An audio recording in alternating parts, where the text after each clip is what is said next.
Hi, everyone, and welcome to episode 296 of your Tick Bootcamp podcast. The title of today's interview is Congenital Advocate, an interview with Jeni Quante. My name is Richard Johannesson. And I'm Matt Sabatello.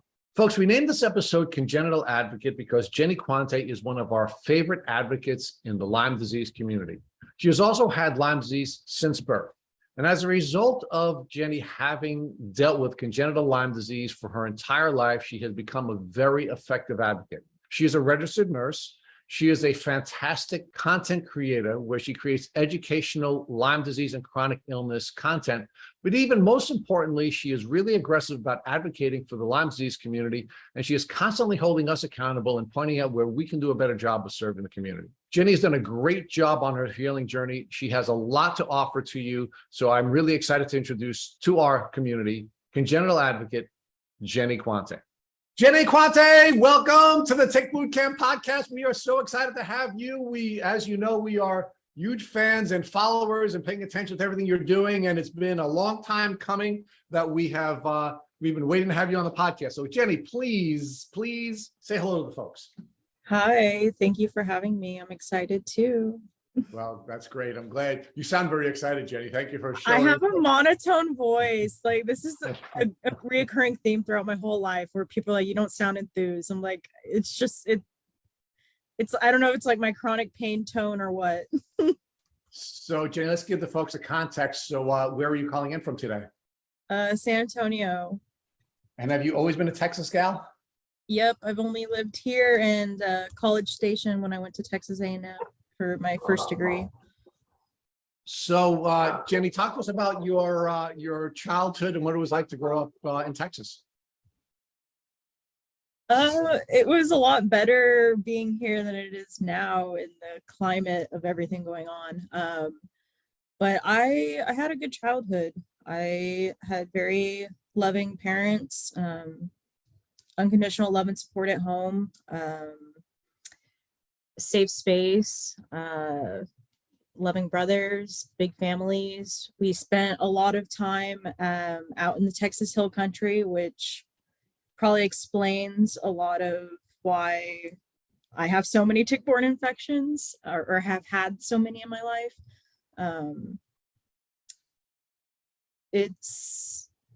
I've traveled a lot. Like I was privileged in my upbringing to where we would do like road trips, but we mostly stayed like in southern states, but we did make our way to like California and stuff sometimes. So I've definitely been to a lot of the endemic states as well. So I don't know, it all ties back in when I think about it, like how many times I've probably been exposed just from being like taken on outdoor trips, because we would do like snorkeling and hiking, and that was just like our average thing. So let's talk about the safety precautions, if any, you were taking on these various trips. So I'm assuming when you were going snorkeling, you were given safety instructions so you wouldn't drown while you were snorkeling. Were you likewise given safety instructions about how to keep yourself safe from ticks and tick diseases?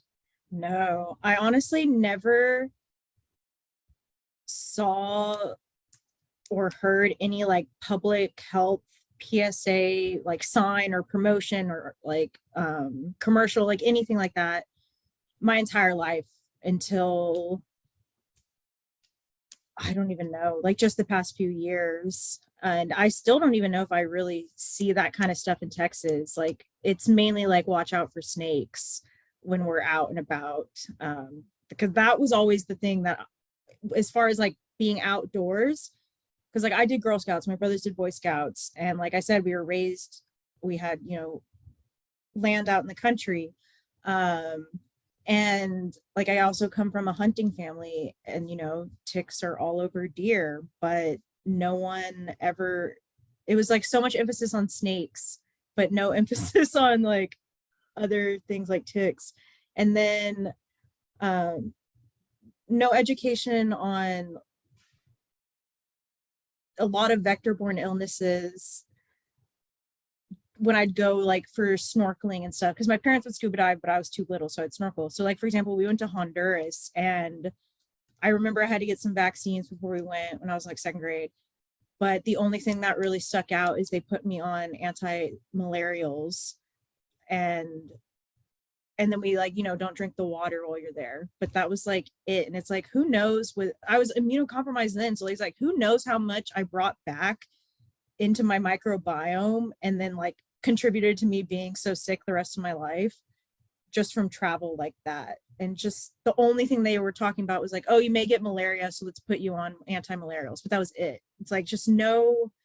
And my mom's a nurse, so it's like she's always been super big on public health. Like I was the kid with a mouth guard, because my dad's a dentist. Like I was the kid with a helmet and elbow and knee pads, like wearing the like glow in the dark vest if you're gonna go run at night. Like my parents are always on top of that public health safety stuff. So it's just so disappointing in hindsight that none of it was discussed, so that even parents who were like actively trying to take care of their kids with preventative measures, like the education wasn't out there accessible, and it still really isn't. Even to medical professionals who were parents. Yeah, that's what it's like. Jeni, and that's actually very different than my childhood. I mean, we didn't have any snakes here on Long Island when I grew up. But ticks were a big part of our lives. And I can tell you that my mother was very aggressive about warning us about ticks, about trying to discourage us from going to places where we could come in contact with ticks, and was very aggressive about making sure, especially when I came in from wooded areas, to make sure that I would go into our little bathroom, take off my clothes, and check myself for ticks. And I often found ticks on me because that was a big part of my childhood. And I'm an old man. We're talking about going back 50 years ago, we were doing that. So, there is a huge contrast, cultural contrast between the information that was available to us on Long Island and the information that was available to your folks who were probably my age and raising you when you were a child, not even having that information available to you during your childhood. That seems, interesting that there was such a cultural divide with the information that was available. Oh yeah. The focus in Texas is like snakes, and then everyone loves to ignore parasites, but one thing you can hand to Texans is that we know that standing water in the summer is incredibly dangerous, and that you're at very high risk for even like brain eating amoebas. So those are like two things where like if you are from here, not to get like the water in Austin. Like when people come from California, they end up getting like horrible rashes and infections, and it's just like everyone here knows. Like that's what it's like. It's so normalized here, like don't go in the water, but no one knows anything about ticks, like ever. Like I get people who reach out to me from childhood who are like, doctors don't know what to do. Like they, especially when it's people who are darker skin. Like I have a Black friend who just reached out and was like, I'm scared that when I go to the pediatrician, they're going to gaslight me because my daughter's rash, like the bullseye rash, changed colors just within the same day. And she's like, like freaking out. It's like no one should have to worry like that when it was like a perfect bullseye rash too. Like, but it's just like, yeah, it's interesting how living, even though I was always outdoors as a child and like playing in piles of leaves, like things that now I cringe when I see other parents let their kids do it, but it was like a free for all. Like, we had no idea that it was dangerous. And I don't really know people who grew up pulling ticks off of themselves unless they were like in the military. Because like San Antonio, like we host so many military members here, active duty and veterans. So that's really the only population that I heard it from a lot. But of course now we know they're everywhere, so it's growing. But yeah, growing up, we never talked about tick safety at all. And even in scouts, it's like both my brothers are Eagle Scouts, and it's like, they learned so much like survival wilderness stuff, and they still didn't talk about ticks. And they would go hiking in other states for like trips. They went to Alaska, they'd go, the Four Corner states and like California, and no talk about tick safety. It's wild. It is wild, and it's wild that even most people in the military are not trained on how to keep themselves healthy from ticks. And we interviewed Colonel Malachowski on this podcast. The Top Gun, the first first Thunderbird pilot in Europe, female Thunderbird pilot in the U.S. And she got sick on maneuvers. She became a director of a camp. I don't remember what her title was. She was a colonel, and she took her folks out on maneuvers, and she ended up getting bitten by a tick and getting sick, and she wasn't trained on how to protect herself from that, even in the military. So it is odd, I will tell you again, from a cultural standpoint, and growing up the way we grew up, that there, that there was so little information to most of the rest of the community. Now, it could just be that I had this crazy Italian mother who was just, concerned about everything, and she read about ticks in the newspaper, and that was something that she was very aggressively concerned about. But the other part of it for us was we'd find ticks on our companion animals. Our dogs would have ticks on them all the time, and we had this tick kit.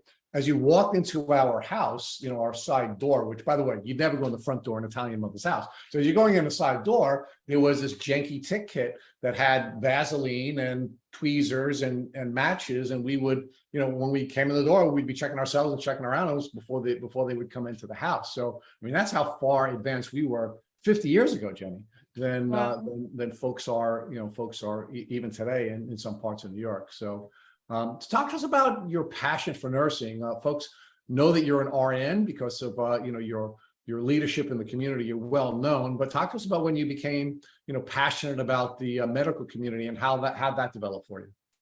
I've always loved medicine and healthcare. Always knew that's what I wanted to go into, and I'm sure a big part of that was just my dad being a dentist, my grandpa was a dentist, and my mom being a nurse. But I originally wanted to be a veterinarian, and my brothers immediately squashed that. And they're like, you are so attached to animals, you would not be able to cope, scratch that. And so I was like, okay, you're right. I would just cry every day at work. So then I thought I wanted to be pre-dental because my dad just loves his career so much. And he says I love making people confident in their smiles and helping, just it's such a, he finds it to be a beautiful way to help people with their self-confidence, and approach it in a gentle way that a lot of traditional dentists don't. But since I got sick so young, I developed severe tremors. So by the time I was in my first year of college, I was pre-dental, and I was like, I can't do this. I can't even hold my hands still. My hands were always like this growing up. And so then I changed that summer. I went home and cried to my parents, what am I going to do? And then I just really thought on it for a month. And I was like, I feel like nursing is a better way to serve my community, because it just would always lead me back to my mom and how the whole time I've been sick. And even before, since I'm congenital, I had periods of flares and remission all growing up, mainly factored from living in mold. But anyway, we'll get there, I promise. Yeah. But in hindsight, it's just my mom is the reason why I decided to apply to nursing school, because I just started thinking about all growing up, because I was very sick at that point when I was 19. And I was like, wow, she devoted her whole life to trying to help her sick kid when doctors just gaslit not only me, but even her. And my dad would have to go to appointments with us because that the only way to get people to listen was because of him. And so it's just, she never gave up, and she was so fierce in her advocacy. And I was just I knew I wouldn't have been alive that long at that point. So I was I just want to be that same fierce advocate for other people. So on some level, you didn't have much of a choice. You're the daughter of a doctor and a nurse. So genetically, you just had, you had all the tools, and onto a medical career you found yourself. And I think it was wise not to ignore your brother's admonition that you not go the vet route, because crying every day probably wouldn't be healthy for you or your immune health. So okay, I will say, when you work, if anyone listens to this that's a nurse, especially working in the hospital, you will cry a lot when you work as a bedside nurse. So but once you leave bedside, it gets better.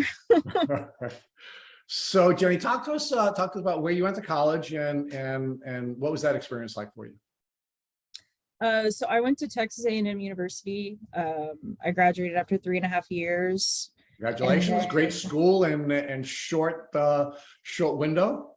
I took summer school every summer to get ahead. I kind of, since I got sick so young, the only part of my life I could really control was my grades, like my education, because I had always done well in school growing up. So I just like I dove into school. And like that was like my focus to try to get through everything else. So yeah, I was happy to like do summer school and just have like a distraction from treatments and being sick. So I graduated from A&M, and then my degree is it was allied health was my major. So my degree is just in health, bachelor of science in health. And then I started nursing school back in San Antonio at the Health Science Center here 3 weeks later. And that was a 2-year bachelor program. So then I got my BSN, and then 2 years of working bedside as a blood cancer nurse. I got my national certification, OCN in oncology nursing.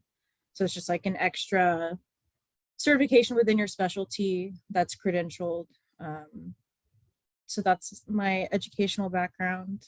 All right, so let's now build out your health journey, right? You said that you were having health challenges on and off from a very early age. Yeah. I'm going to ask you to look back now and talk to us about when you believe you first started to exhibit symptoms of what you now know to be your tick diseases. So from my mom's point of view is how it would really start, because it's before I have any memory. When I was a toddler, she said that I would have bouts of chronic UTIs. And when they sent me to specialists and they do like renal function and imaging, and everything was normal. And it's like, okay, well, chronic UTIs can be a manifestation of living in mold and Lyme and Bartonella. And then I would have You were not diagnosed with any of that at that time, right? no, like Okay. as far as everyone was concerned, like my pediatrician and parents, I was perfectly healthy. You looked good. Yeah. But even like basic, labs and physicals, like everything was just, and my interactions with my age group and everything was just normal. But when I had these acute phases of issues, and then I would get like chronic yeast infections, I would have some GI issues. And then my mom said when I was little, and then I finally remembered this part of like kindergarten where like you couldn't get me to nap. It's like I'm not neurodivergent, and I don't have ADHD, but I manifested that hyperactivity of like I can't think of the word right now, but when you're like in overdrive, like during the day when you should be coming down from it. So from the get-go, I've always had issues with sleep, like just my whole entire life. It just got severely disabling when I was 14. And then when I was in elementary school, I had periods where, so I got scratched by a cat in first grade. And then within like a year or two, I was living in mold at that time and we didn't know. And within a year or two, I started to develop like severe shin pain and heel pain, which are, common manifestations of Bartonella. But of course, the pediatricians like told my parents, it's normal, it's growing pains. She's just an athlete. Basically just like like gaslit my parents into denying that I was suffering from a debilitating pain. And I placed no blame on my parents. Like they still believed me and didn't tell me to like calm down or anything, but it's just so obvious once you finally get your diagnoses, when you look back on like your childhood, if you've been sick that long, it's just like, wow, everything makes so much sense now. But I would say when I was, and then I had a lot of issues with like yo-yoing with my weight. And again, that was just like the mold. But then when I was 14, my 8th grade summer is when I like officially became chronically ill and disabled. The disability part started almost overnight. I just woke up one day and I started having debilitating knee pain. It was May 2007. But I was training for JV volleyball for high school at the time. So again, it was dismissed to me being an athlete. And I saw a orthopedist. No, he wasn't an orthopedist. Sorry. I saw a doctor who works for the Spurs, a Spurs doctor. And he was like, oh, it's just growing pains. Like you can play through the pain. or So you when you can, say that, Jenny, when you say the Spurs doc, you mean a doctor who treats professional basketball yes, players, correct? yeah, an Okay. NBA physician.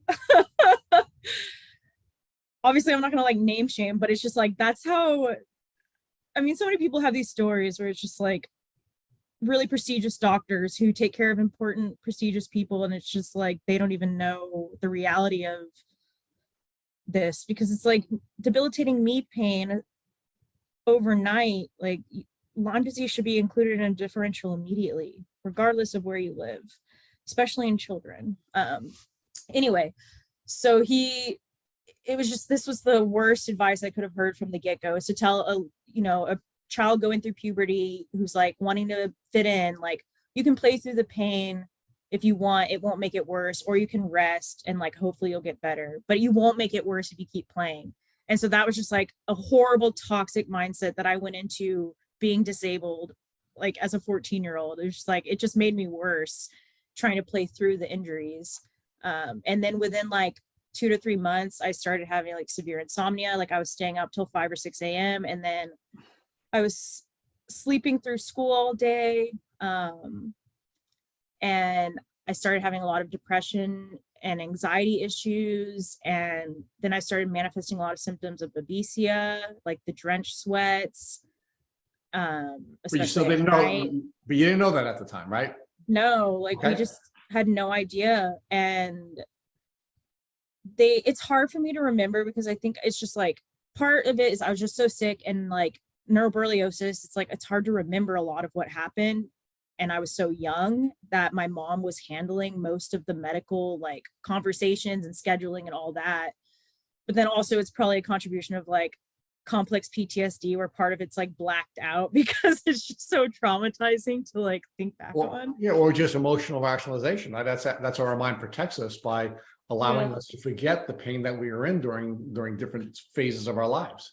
Yeah, but I do remember like I saw the typical specialists of like pediatric rheumatology, and like they ruled out, I was diagnosed with arthritis, but they never even tested me for Lyme. Like my mom straight up asked within 2 years of like doing all her own diligent research. She was like, I think my daughter might have Ehlers-Danlos syndrome and or Lyme disease. And he just straight up refused to rule them out. And it's like, okay, at the time, seeing a pediatric rheumatologist, we thought like, who else do you even go to? Like, that's who you should go to for this. And so we, trusted his willful ignorance because he was very determined to make my mom feel like she was foolish for her pursuit, even though, like most moms, they're always right when it comes to their child's health needs. They're just Well, they're right about everything, not just their children's health. yes, okay, that's true. But it's just like that's something that I will, like, a hill I will die on, is that mom should always be the first person listened to when a kid is, I mean, other than the kid themselves, but like always trust a mom's instinct and her concern, like never downplay it because the mom's always right. I don't even know where I was going. That's part of the problem. Let me tell you where I'd like you to go. Let's get to the end of the diagnostic journey. How old were you when you were diagnosed with Lyme disease? And just give us an age first, because I want to build up to that. Okay. I got diagnosed when I was 26. Okay, so you've given us an outline of how you were struggling with different health issues. You had this sort of ebb and flow of health issues during your early childhood. You're 14 years old, you become chronically ill. Your doctor and nurse, mom and dad, are taking you from doctor to doctor. You land at a pediatric rheumatologist who ignores your mother's particular request for diagnostic testing. Even if he had given you a Lyme test, who knows what that would have resulted in, but that's, again, a conversation we'll have in a minute. So how does the rest of your life develop between now, I guess you're 14, 15, 16 years old, and now when you finally get diagnosed?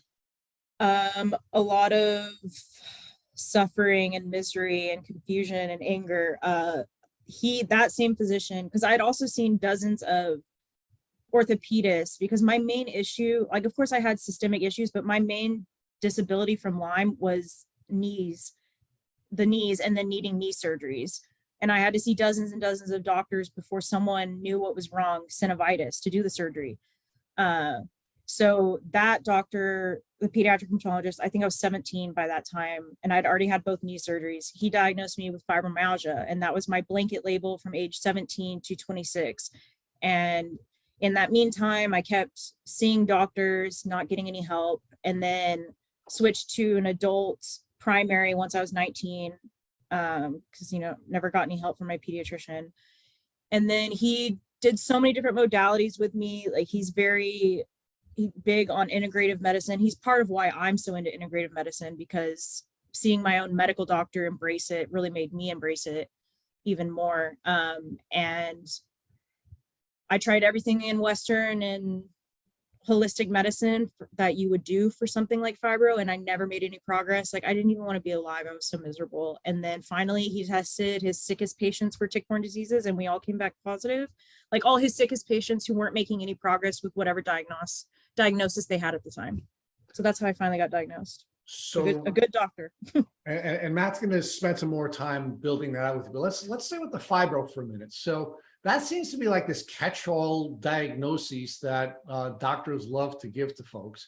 Give me your reaction first to the diagnosis generally, because we've been taught that it's actually considered a mental disorder rather than a physical disorder, right? You're somebody who has symptoms without a cause.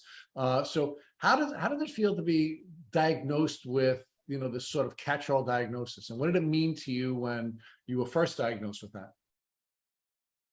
It was frustrating and hard, because even as a teenager, I understood that giving someone an idiopathic diagnosis was doing a disservice to them, because I knew it meant we don't, like, I was told that,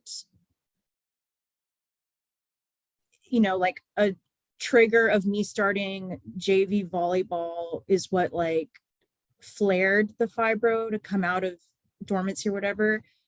But I still knew, I was like, and grew up telling people, like, I have a blanket label of fibromyalgia. They don't really know what's wrong with me. And I want to make sure that I preface to people that, like, if you've been diagnosed with that, like, your suffering is real. It is physical. It's a horrible way to have to live. But I think it is a blanket diagnosis in general, and that all infectious diseases and connective tissue disorders should be ruled out before you're ever given that diagnosis. And I think it's very negligent of physicians to diagnose that as a primary diagnosis. Okay, so let's pause there for a second. So A, do you believe anyone should ever be diagnosed with fibro? And B, do you think it's really just sort of medical laziness where the patient has symptoms, they're real, but you're just, I guess, giving up on trying to find the cause of those symptoms? I think it's probably too soon to say something like, oh, it's not real. Because they're not saying that, right? They're not saying that. They're saying it is real. You have real symptoms, you are sick, you have physical symptoms, but we don't know what's causing it. So we're going to give you this. We're going to give you this. You were calling it a blanket diagnosis. I'll call it a bucket diagnosis. Well, we're pouring you into something because we don't know what it is. And my argument is, this sounds like they're being lazy. They don't want to continue to do the work to find out what's causing the symptoms. So we'll give you this blanket label. We'll say that you have a disorder rather than a disease. And they're saying it's an emotional disorder that's causing symptomology rather than saying, I'm going to do the hard work that needs to be done in order to be able to figure out what's wrong with you. And if I can't do it, I'm going to help you to find other people that can help you figure it out, right? Don't you think that's what a good medical professional would do, Madam RN? Yeah, you would hope. But I think part of why I don't want to, like, do away with the diagnosis completely, like, from my opinion, is because I come from a medical opinion of, I just think about, like, the hell of our for-profit healthcare system where, like, you need an ICD code. So, and, like, healthcare, access to healthcare is a privilege. Having a diagnosis, period, whether it's a blanket label or a root cause, is a privilege. Okay. So sometimes people may have to have that diagnosis just so they can get access to basic care, whether it's just like pain medication or massage therapy. Like, I don't, you know what I mean? Like, that's why I think it's important to still include it in the conversation, but I think it is a huge, huge, huge disservice and very lazy. And I don't know if it's just straight up negligence or borderline negligence, but because it's dangerous, because like how many people become chronic and or die from the disease or taking their own life from the suffering because they weren't just properly investigated for common vector-borne diseases, and they could have gotten healed or into remission or just improved quality of life if they had just had a doctor who did more than the bare minimum or was honest and said like, I can't help you. No, but I really like your answer, right? Because I really dislike the whole fibro diagnosis. But you know what? You've now given us an argument about why fibro is an important diagnosis, because we want to make sure that people have access to the treatment that the system can make available to folks. But the problem, I guess, may be now that you've persuaded me, and again, folks on our platform know that you're good at calling us out, and that's one of the reasons why we love you, because the way we get better and the way we can serve the community better is by having people like you who care about us and call us out when we're falling short. So I appreciate the way you just answered that question. But I guess my follow-up, now that you've done that, is do we put ourselves in a position where we're giving doctors an excuse to continue to be lazy because they've now given us a code that gives everyone the tools they need to treat this? But all right, now you have fibro, so you don't have to look any further. Yeah, there's so much nuance to it. It's a hard conversation to have. I think like even if someone can at least get that as an initial diagnosis and then be educated on like, hey, these are all possibilities of what, like, you may have small fiber neuropathy. So like if you can afford to go to a neurologist, like I would, or if you may have Lyme disease or Bartonella, like if you can afford to go see a Lyme doctor, I would, or you may have Ehlers-Danlos, or you may have MCAS, like, if you can afford to go see an immunologist or an allergist. So it's like, at least it can give them a step into the system. But I agree, like there needs to be heavy emphasis and education on this is not a root cause diagnosis, and it's only going to get you so far in the door and it's only going to help you so much.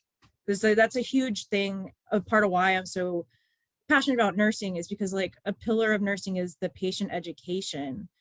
And like that's a huge issue between physicians and patients. And like where we fill the gap is we provide a lot of reinforcement and education that the doctors almost kind of just expect the average layperson to know. And it's just like the average person in the country has a 5th grade reading level. Like you can't expect people to know even where to go for more answers. Like if you like, so what you're saying, if you just say, hey, it's fibro, well, then they may just suffer with that for the rest of their life and not get any improved quality of life because no one told them like, look further. So Jeni, you had this experience during your childhood where your mom was suspicious of tick-borne illness, but your pediatric rheumatologist refused to test you. And I just find it weird that, a medical professional would ignore the request of his medical colleagues, a doctor and a nurse, asking that this test be given. But ultimately you do get diagnosed with tick-borne illness. How did you go from a doctor refusing to test you to finally being tested for tick-borne illness? So my mom never gave up on researching, and I think digging down the rabbit hole of fibromyalgia partially helped lead her back to Lyme again. And then in combination with, no one ever mentioned Lyme to me again, but then a classmate in nursing school mentioned it and she's like, it sounds like you have Lyme disease. And so then it got it back into my head. Because again, I got sick so young that when they told my mom, like, you're ridiculous for assuming she has it, it doesn't exist. And he literally said Lyme doesn't exist in Texas.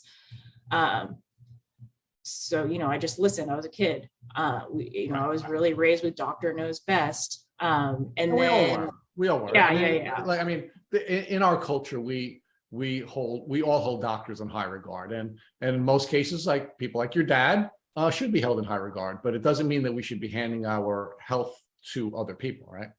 No, your doctor needs to earn your trust, people. I'm a firm believer of that. Anyway, so then the other thing is, oh gosh, I still have so much brain fog. Let me click off that. So Jenny, let me, so we were talking about, the, your time in nursing school and Yes. somebody recommending that you have Lyme disease. But before you go on to that, because another question pops into my head and I just sort of have this stream of consciousness. Were you studying tick-borne illnesses as a nursing student? Meaning, were they Nope. teaching you anything about that? And if you weren't, how did this classmate of yours say, hey, you sound like you have Lyme disease when you guys weren't being taught anything about Lyme disease? Yeah, no, we did not talk about, and like, we didn't talk about vector-borne diseases much at all in nursing school. Definitely no mention of like tick-borne infections. Didn't even talk about babesiosis either. So let's build this out. You went to one of the top schools in the country. You went to Texas A&M, and you did not get any information at all about vector diseases. So that was my undergrad, my Bachelor of Science in Health. But then my Bachelor of Science in Nursing was at the UT Health Science Center, San Antonio, which is actually a really prestigious health science center. We have so many graduate schools and doctoral schools, and it's one of the top nursing schools in the country. Like, not one of like the top 10, but we are like, ranked like 44 in the country or something. So I went to a really good nursing school. And nothing in nursing school about it at all. And honestly, I don't want to, like, since I already named my school, but whatever. I even reached out because I was a tutor in nursing school, and I reached out to them and I was like, hey, can I like give a guest lecture to your nursing school of the students about, or like talk to someone in the tutoring, like peer mentor program that I was part of, so that they can teach like the next cohort, and then they can just keep passing the education on. I was like, I'll, give a lecture on tick-borne diseases, on what nurses need to know. And then I just like never heard back. I was like, gosh, I'm trying. well, so why do you think this colleague of yours, who was, who you're interacting with, suggested you might be suffering from Lyme disease? I honestly, I think it was because she knew someone else who had a story similar to mine, and she was also chronically ill and disabled. So she's just, in that world already. And she was a paramedic before she went to nursing school. So just like very literate in all aspects. Yeah. And I've always been very open about my health, even when I got sick as a teenager. Like, I've never tried to like hide that I'm chronically ill and disabled. And I let people sit with their discomfort when I am raw about the reality of being sick.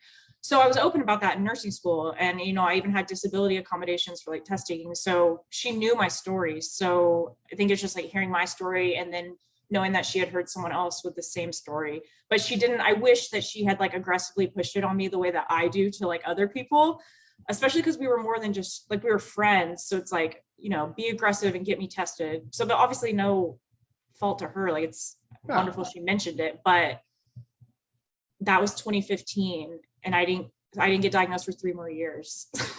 So it was really like a combination of all that. And then I just got very lucky, and I have a primary who is a true healer and spends so much of his time researching what's going on in medicine in Europe. And like, I think it's just, he's really big on like IV ozone. And so he's, looked at Germany a lot. Well, who takes tick-borne diseases seriously? Germany does. So I think that kind of led him down the path of Lyme disease a little. And so then he was like, you know what, like, and he always promised me from ages 19 to 26, like, I know you're sick and miserable, but I promise I won't ever give up. We'll find out why you're not getting better. Because I am privileged enough to where like my dad was able to just keep paying. I mean, of course there's a burden financially, but he was still able to pay for me to do a lot of integrative treatments that should have improved my quality of life, but I had no response to. So that all together, I kind of just got lucky. I don't know how much longer it would have taken me to get diagnosed if I didn't have him. I'd hope I'd be diagnosed by now. So what type of test was used to diagnose you? IGeneX. And then since then, since I did treatment in Mexico, I don't remember what panel that Sanofi uses, but they tested me. And then since I did OSOT, my labs have been sent out to the lab in Greece. So, and then I've done all my follow-ups here with Vibrant. So I've done 4 different companies. Okay. So let's pause that for one more second before Matt he's jumping out of his chair because there's so many questions to ask. Rich, you're killing me, Rich. Come on. When Matt jumps out of his I'm sorry, chair. I ramble so much. No, you don't. You're not rambling at all. This is fantastic. So Jeni, what was your emotional response to finally getting a diagnosis? Relief, for sure.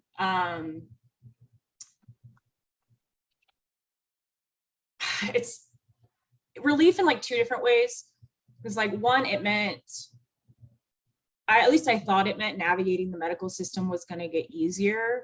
I did not know all the controversy yet behind like chronic tick-borne infections. And then just what every chronically ill person goes through is like people just questioning your reality and whether you're actually as sick as you are. So when you finally get a proper diagnosis, it's just like this big wave of relief where it's like I said, it's a privilege to finally get your proper diagnosis. And so it's just like, wow, like someone finally listened and went out of their way to help me. And now hopefully this means things are going to turn around now, because I spent most of my life knowing I was misdiagnosed and just not knowing what the heck to do from there because I was a kid.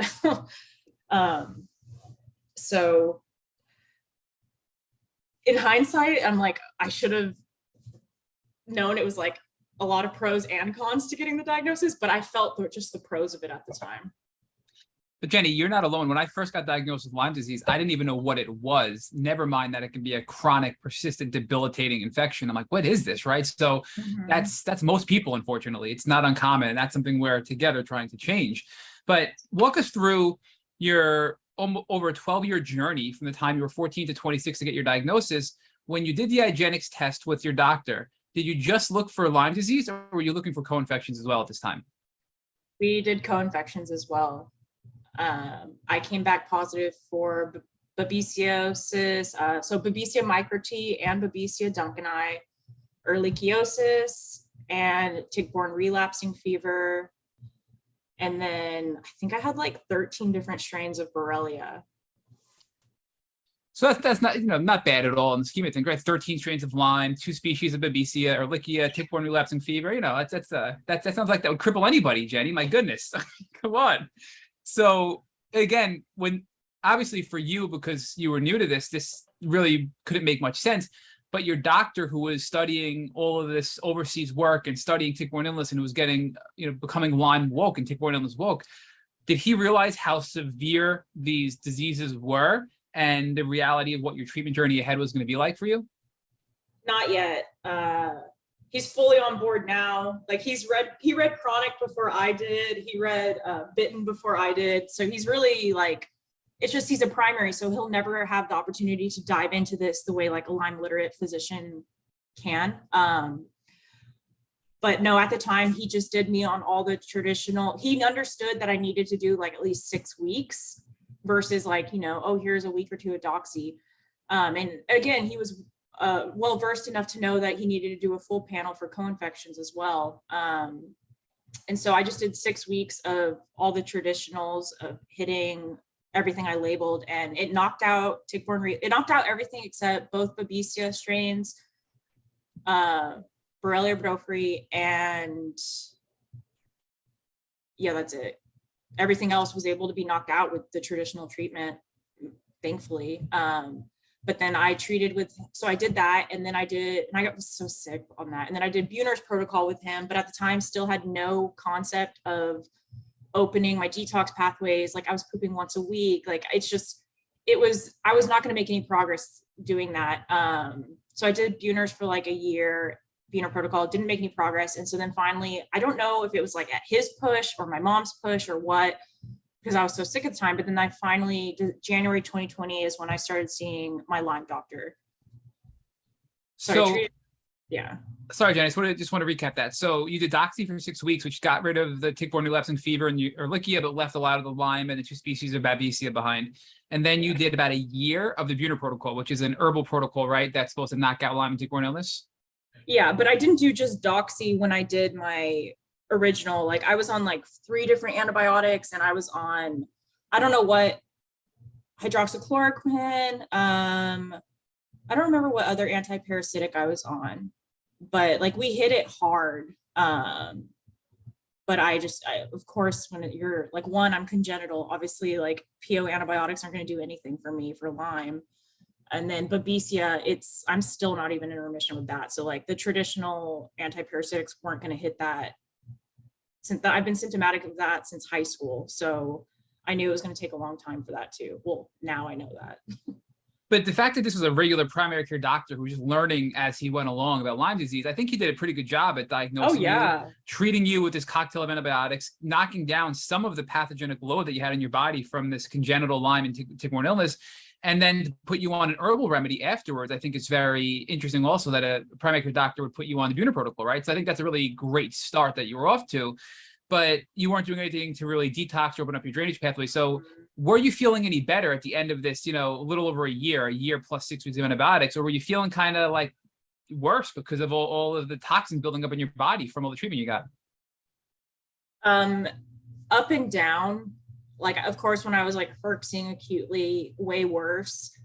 And then I just like go back to baseline of just perpetual suffering that I was already feeling. And then depending on where I was living at the time, like I am so sensitive to mold that I would get progressively worse, like every time I was back in moldy housing, like just in that time frame of treating with him. So there was no hope for ever making progress if I was actively living in mold and pooping once a week and all of that. Like, did you have the mold picture at that point, or did that come later No. on where you realized? Okay, so that was later.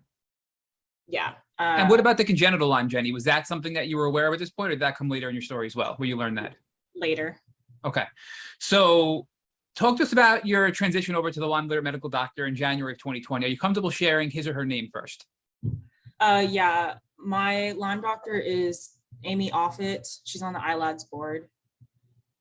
And walk us through what that was like, Jenny, compared to your really helpful primary care physician in comparison, right? Leaving this primary care doctor and going to a Lyme literate medical doctor, just the differences you notice that you can share with our audience. So I'm, again, a fortunate case where my parents were able to afford to actually let me see both doctors, because my Lyme doctor is 2 hours each way from me. So, that's just not feasible. And then going to see her is like hundreds of dollars more per appointment than him. So anything I could do in San Antonio through my primary, because he has an infusion clinic as well that a nurse practitioner runs. So I was able to do a lot of stuff through my primary, like based off what she would suggest, Dr. Offit. So wait, Jenny, your primary care doctor put his ego aside and was taking feedback from a specialist to help treat you. Oh yeah. That's super rare too. I mean, come on, that's amazing. Generally doctors, when that happens, they're like, see ya, peace out, right? I mean, that's surprising to hear. And he's just an amazing physician, and just so a thirst for knowledge, and like not afraid to be humbled, and like knows that it's teamwork between the patient and the provider, and that egos from doctors get people killed. Like it's the exact opposite of the oath you swore to take to protect people as a physician, do no harm. So he's definitely a great example of what I wish that every physician could strive to be. And I think that he already does amazing things, but I think that he almost reminds me of like a mini Dr. Horowitz, where like he loves root cause medicine, but he just doesn't have, and I mean, I know Dr. Horowitz is so busy and inundated with patients as well, but it's like when you're a primary and you literally have like probably over 1,000 patients, it's like, it's not the same. And your age range is like 18 to 80. Like it's not the same as being able to do as much in this specialty as Horowitz can do. But he definitely reminds me, even though I don't know Horowitz personally, like I just think that since everyone in the community knows who he is, I think that's a good example of like, I feel like my primary is like a little mini him on his own level. That's a great way to explain it, that you found your own Dr. Horowitz, essentially, who was able to help you and work with you. So walk us through now with this new Lyme literate medical doctor, how she was working with you and what treatment she was recommending that you would either get directly through her or through your primary care physician closer at home. So when I started seeing her, I was bedridden at that point. My apartment flooded in 2019 twice, and then I moved in with my parents at the end of 2019. And then so January 2020 is when I first had my appointment with my Lyme doctor. So I was like a zombie and barely remember anything. But in those first 6 months of working with her, she immediately suspected that I was harboring a lot of mycotoxins. So found And out. for our listeners, Jeni, mycotoxins are toxins for mold exposure, correct? Yes. Okay. So and then it added up thinking about in the past of oh yeah, we lived in moldy housing or my dorm in college was moldy, and I relapsed as soon as I graduated high school and moved into a dorm. So it all made sense in hindsight once she. And you're pooping once a week and you're not detoxing, you're harboring all these toxins, you're being exposed to mold and you're getting more and more toxic, and now you're debilitated and bedbound at this point, right? I mean, it's now looking back, you can see it so clearly that your body was just being destroyed, right? Yeah. So she immediately did a urine test for mold with, I think I did Vibrant or Great Plains. And then at some point she started to suspect heavy metals because of my neurological symptoms of I would literally black out every day, as if I was wasted from alcohol, but I was completely sober. And it's just from 7 p.m. to the next morning, I'd wake up and I'm what happened yesterday? It was just it was Alzheimer level of just complete memory loss. So she was sounds like you might have heavy metals in your brain, in addition to everything. And then it turns out I had really high levels of lead. And then once I did IV chelation, which she was able to tell my primary to do, and he does that in his clinic. So I improved dramatically after just 12 rounds of that. And then she also. Jeni, I'm sorry to interrupt again, but you said obviously the heavy metals and you did IV chelation for these metals, correct? Yes. So can you just expand upon that? So how do people get heavy metals in their brain, right? So how do you think you got heavy metals into your system? And what is IV chelation? How does that work to pull these metals out of your tissues and your brains and things like that? So you can do oral or IV, and I did oral chelation first. There's some herbal ones. I think some people do cholera. No, I was gonna say cholera, the infectious disease. I'm saying it wrong. The little green, Chlorella. Yes, I love there chlorella. we go. Yes, chlorella is great for heavy metals. I've used that numerous times. But you went the IV route for pharmaceuticals rather than the chlorella, right? Yeah, so I did DMSA and I didn't make any progress with the oral chelation. So then I did IV EDTA to make progress with that. And I had numerous heavy metals, but it was mainly lead. And we traced it back to, because my dad he ended up getting tested too, and his lead levels were twice as high as mine. So when our house was built, in 2005, it's not lead piping, but they sealed the piping with lead. So they think that, because we called the city and looked up on what our water supply levels. And then I did testing because we have reverse osmosis at my parents' house. So I was our water should be super clean. But then I did the home test strip and it came back positive for lead. And so then that's when we were able to conclude that it was leaching into our water in our own house. Jeni, was your dad sick because he had double the levels of this lead toxicity? Was he sick, and if he was he as sick as you at this point? So not as sick as me. And my theory is that, so my dad is my dad is most symptomatic. He's been tested for tick-borne diseases and he was negative, but he's symptomatic severely of mold toxicity. And I think that maybe harboring all that extra adipose tissue in his gut somehow helped prevent the heavy metals from moving systemically through his body. So you think it prevented the toxins from the metal from going through his gut into his bloodstream and getting disseminated, and that's possibly why? I mean, is that what you're saying? That's my theory. It makes sense, but I also wonder, right? Everybody has a general toxic bucket, for lack of a better way of describing it, in their body, right? So you had this crazy toxic bucket. You had 13 strains of Borrelia. You had 2 species of Babesia. You had Ehrlichia, tick-borne relapsing fever. You had mycotoxins from mold exposure. You had this lead toxicity, and probably a lot of other things you'll never know you had because there's so many things that we just can't test for. So do you think it's possible that your dad just had less things in his toxic bucket than you, and that's why you got sicker? Oh yeah, I definitely think it's part of it was our toxic burden. And then just the fact that I was born immunocompromised essentially. So my dad is chronically ill, but he wouldn't consider himself disabled. So I think that, you know, because that can separate from like the severe, of course, all chronic illness is valid. It's horrible suffering, but you know, how much does it impair your activities of daily living? My dad's never had to take a work from break. Like I was bedridden. I had to take a 2-year medical leave from nursing. Like I wasn't able to like bite the bullet and push through like he could. And I think it has to do with the fact that like my immune system never developed properly, and that I lived in mold long, like before my immune system developed the same, like, whereas, you know, he grew up in probably safer housing as a little kid than I did. So I think it's just like compounded over time. Is that we really underestimate the impact the immune system has on our systemic health and how much it interacts with so many other vital organs in the body, which is just like a huge rant I could go on with modern medicine, how we've disconnected every organ from each other and then separated dentistry from the body when it's like oral microbiome has so much health impact on your health. And yeah. It's all connected, Jeni, right? And yeah, and I wanted to go a little bit deeper because like I feel like we know you personally already. So I'm gonna just lean on your harder on this. I know how smart you are. A lot of this IV chelation and even oral, you know, the oral stuff for heavy metals, we've heard people tell us they've got chelated and it was too aggressive and they were extremely, it affected their mental health. They were depressed, anxious, suicidal. They were like a different person, like their personality changed because of the chelation. So what are your thoughts on that? Did you have that type of response to the chelation? And even if not, what are your thoughts why certain people react that way? Is it brain inflammation? Is it just too much toxicity causing this overwhelming of your system, causing these neuropsychiatric symptoms? Like where do you fall in that regard? I think a lot of it is the die-off reaction of an overload of toxins circulating in the bloodstream and in your lymphatic system. And, you know, some people's blood-brain barrier is more permeable than others. And like something we're noticing with like this huge study that just came out, like a preprint for long haul with COVID, is that it's invading the brain through like neurotubes that it's made.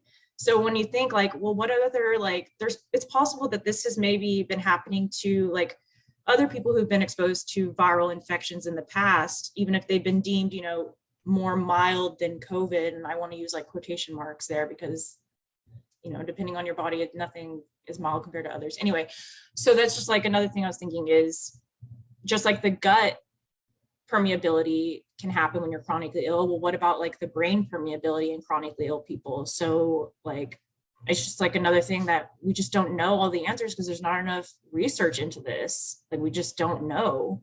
So that's really, I'm sorry, but that's a really interesting topic you just brought up because we have our gut, which is there's various barriers our body has to protect us, right? And our gut is one barrier where our gut protects a ton of these foreign microbes from getting into our bloodstream. But if we have leaky gut or that barrier gets broken down from antibiotic overuse or a poor diet or whatever it may be, we can have more of these toxins and more of these microbes leaking into our bloodstream, making us sick, right? But the other barrier you pointed out is our blood-brain barrier. And there are various ways in which our blood-brain barrier can be broken down.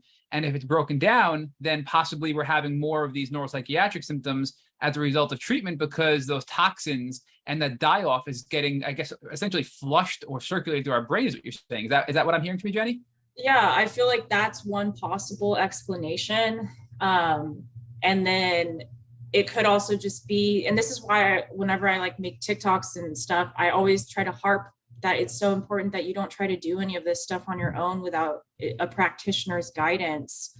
Because if your detox and methylation pathways aren't open, like your lymphatic systems aren't running well, if you don't know what your basic CBC and CMP labs look like, is your kidney and liver functioning well? Like you need to know this stuff before you, because for some people, like, yeah, you could have suicidal ideation, you could have a seizure, like it's, and I don't say that to scare people, but like, that's just the reality. Like these are complex chronic illnesses that unfortunately aren't well understood by the average physician or Western medicine as a whole. So yeah, like it doesn't surprise me to hear that some people have gone through like hell with side effects. Like when I took disulfiram, I stopped producing dopamine. Like it was the worst 6 months of my treatment by Well, far. we're gonna get there, Jenny. I don't want to jump ahead because I have so many questions for you still. So Okay. for you though, for the chelation, it was well received and you felt a little bit Yeah. better and you didn't have any extreme flares or anything, correct? No, I did totally fine with it.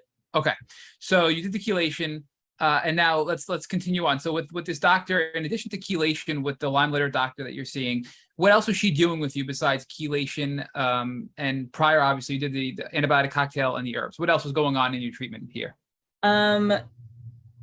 She encouraged me to find a hydrocolon therapist to try to help me get my bowels moving because it was so bad.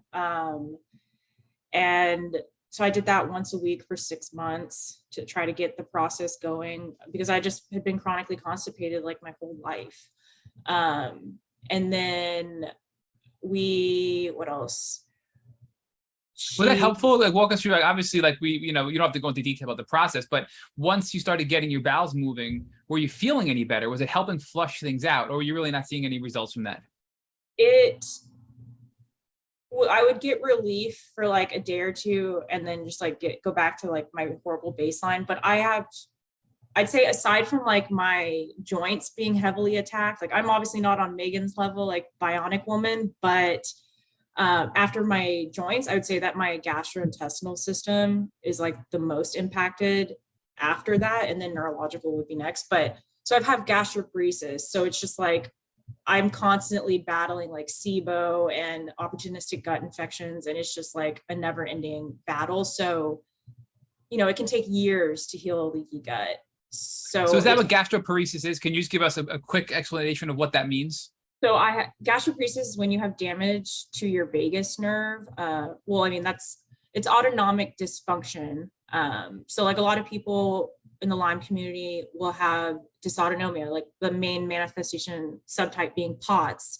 So this is another form of autonomic dysfunction, like your organs that you can't control. So you can't control your digestion either, and like peristalsis, moving it through your bowels. So for me, they did a gastric emptying study in undergrad. And so I got diagnosed with gastroparesis before I got my answers of Lyme and stuff. So food stays in my stomach for too long. So I could throw up like 12 hours after eating and like there would be undigested food, and food shouldn't stay in your stomach for longer than 3 hours. So then imagine it going through like my intestines just as slowly. So then it ferments and like produces more bacteria. And, think about normal healthy people who like, if they get exposed to food poisoning or something, like they can maybe have some acute diarrhea and flush it out. Well, people like me, it's just going to sit and then like replicate more. So it's just, you develop gut dysbiosis. Like it's so common. Like I wouldn't say gastroparesis itself is super common with Lyme, but gut dysbiosis is. And I think that there probably are some people with gastroparesis who just don't know that that's what it is, because even when you go to see a gastroenterologist, that's not something that they are willing to look into right away. Like they are also in denial of the prevalence of gastroparesis.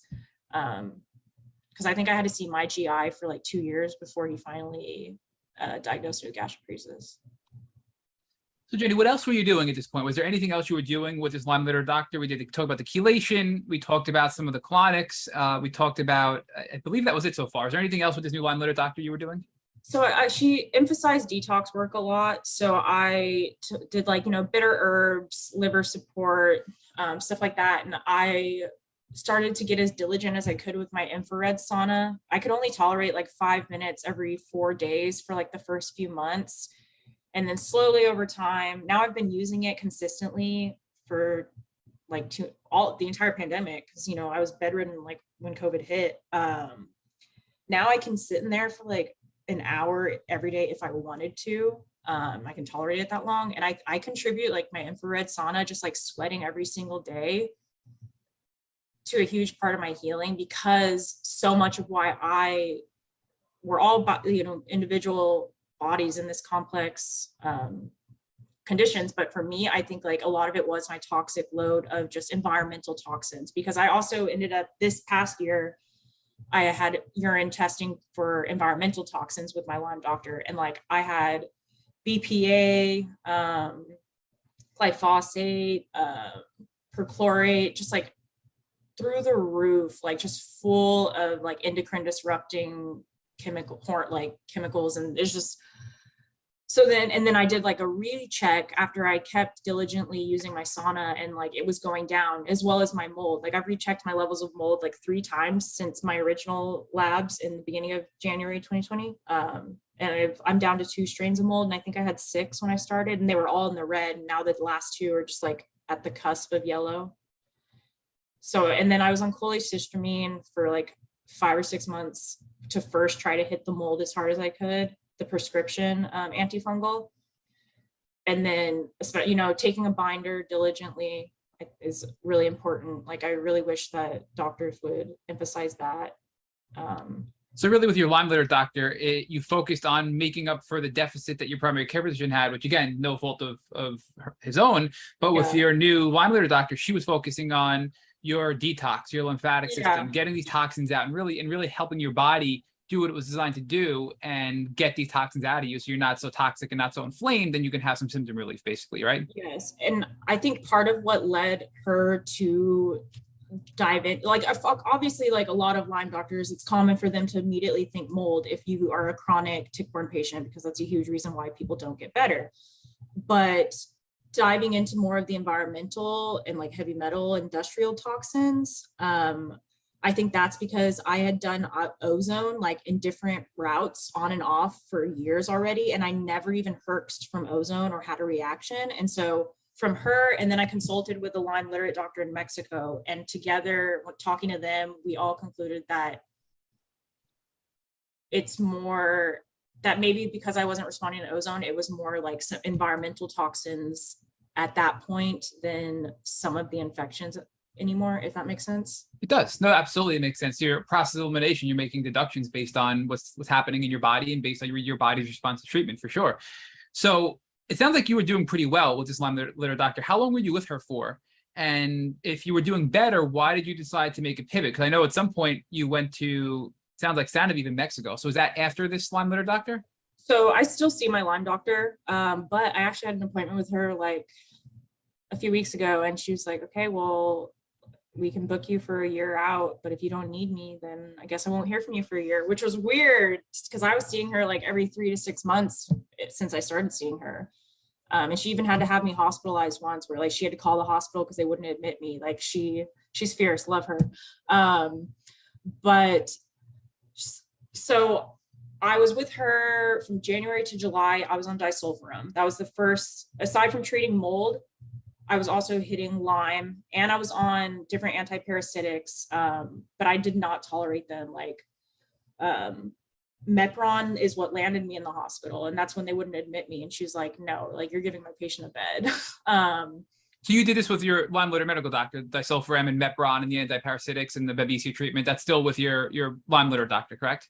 Yeah, and I don't want to scare people like out of trying Mepron. It's just like me individually, I would put it on like my list of like, I'm not allergic, but I would prefer not to like have adverse effects from it. Like they resolve, but it's just like acutely, I like could not tolerate the medication. Disulfiram really damaged my mental health. Like I said, I stopped producing dopamine.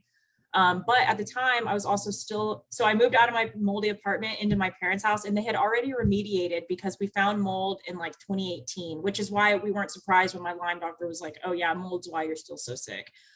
But we thought we were mold free. Like my parents did ERMI, professional remediation, everything. And then it grew back in one air vent in the whole freaking house. And it was the air vent above the bed where I was bedridden.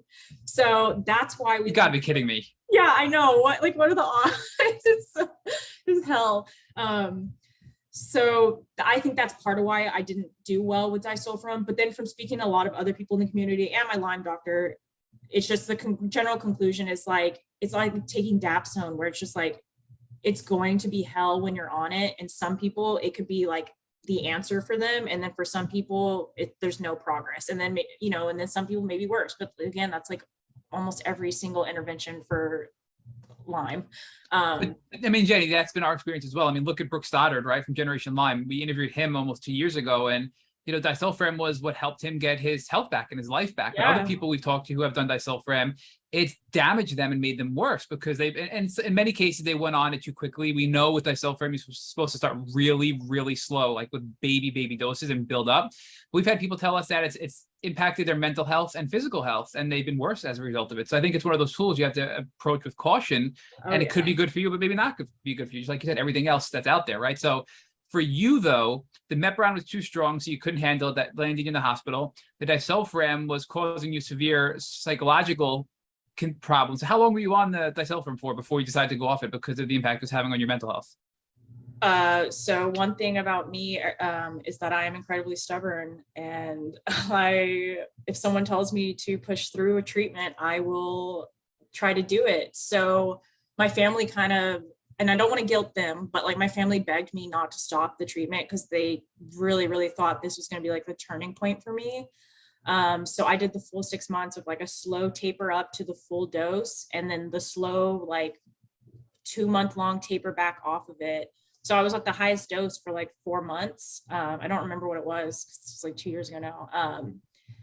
And I just bit the bullet. I was miserable. I cried like every single day. It was hell. But the only thing I could hold on to was the hope that it would help. And my Lyme doctor was honest with me when I started it. She's like, there's no way that you'll be able to work. Like you have to be on a medical leave. Like it's going to make you very sick. So she warned me I was going to get worse on it. I just didn't know that like it was going to get that bad. But then after doing that, I had been begging my parents that whole year to let me go to Sanoviv. And then my grandma had died 2 years prior. So she left my mom money, and my mom was like, finally gave in after talking to my Lyme doctor, because my Lyme doctor, since she's on the ILAD board, she's familiar with these Lyme doctors in Mexico. And my mom was like, finally, like, okay, fine. If your Lyme doctor, who I now trust fully because she's taking good care of you, if she trusts these physicians in Mexico, then I'm willing to look into it further. So my parents, and at this point, like, I'll be honest, when I was on the disulfiram, like I was crying every day to the point where I was begging my parents to just let me stop treatment so I could die. And like, I've never been suicidal. I've never been suicidal. I've never self-harmed or wanted to, but I think almost everyone who's chronically ill can relate to where it's just, you're suffering so much in your own body that it's like, I'm being tortured. Like, I feel like a POW, like, how can I keep doing this? Because I was sleeping like 8 hours in an entire week. So I couldn't even escape reality, like in my sleep, you know? So finally, I think after like that torture, and my parents, I was living with them, so they witnessed it 24/7, that they were finally like, okay, our kid doesn't even want to be alive. Like, we're going to send her to Mexico. So my mom went with me, and I went to Sanoviv, like through my Lyme doctor's encouragement. And I was there for 2 weeks, did the hyperthermia program. This was Jeni, December. I'm sorry to interrupt again. I just, before we get too far with Sanoviv, I just so many questions. I know I keep pulling you back. No, it's okay. I will rant. So I have a mixed interpretation of your views on disulfiram. Obviously, it had a horrible effect on your mental health and your dopamine, right? But did it help you physically? Because there's two sides of this disease: the physical and the mental, right? But did it help you physically? Did it help your knees? Did it help your stomach? Did it help your physical pain and things like that? Or all in all, you think it was something that you wish you would have been able to forego and not have gone through that?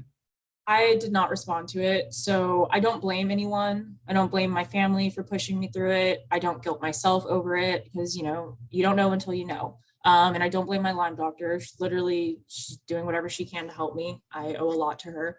But I do, in hindsight, I'm like, yeah, I wish I hadn't gone through that. That was super traumatizing. But like, I couldn't, and this is when the pandemic hit, and I couldn't even use hand sanitizer because I was on disulfiram. So it was just like an added anxiety of like, how do I go out in the world? I mean, before we knew COVID was just airborne, but I digress. So I personally, I wish that, looking back, I had approached treatment differently from the get-go, even with my primary. But something I learned from getting sick at such a young age is like, you can't live like that. You can't live in regrets and what ifs. You just have to learn from your experiences and help educate and encourage others. And like you said, like, I know some other Lyme people who couldn't function without disulfiram. Like, even now, like when they flare, they need it to get back to baseline. So I definitely don't want to discourage people, but me personally, no, it was not. I made no progress on it. I didn't make progress until I got home from Sanoviv. Okay, so Jeni, now it's July of 2020, right? So you're about almost 2 years into your diagnosis, it sounds like, because you were about a year on the Buhner protocol, right? Then you were about now 7-8 months with your Lyme literate medical doctor.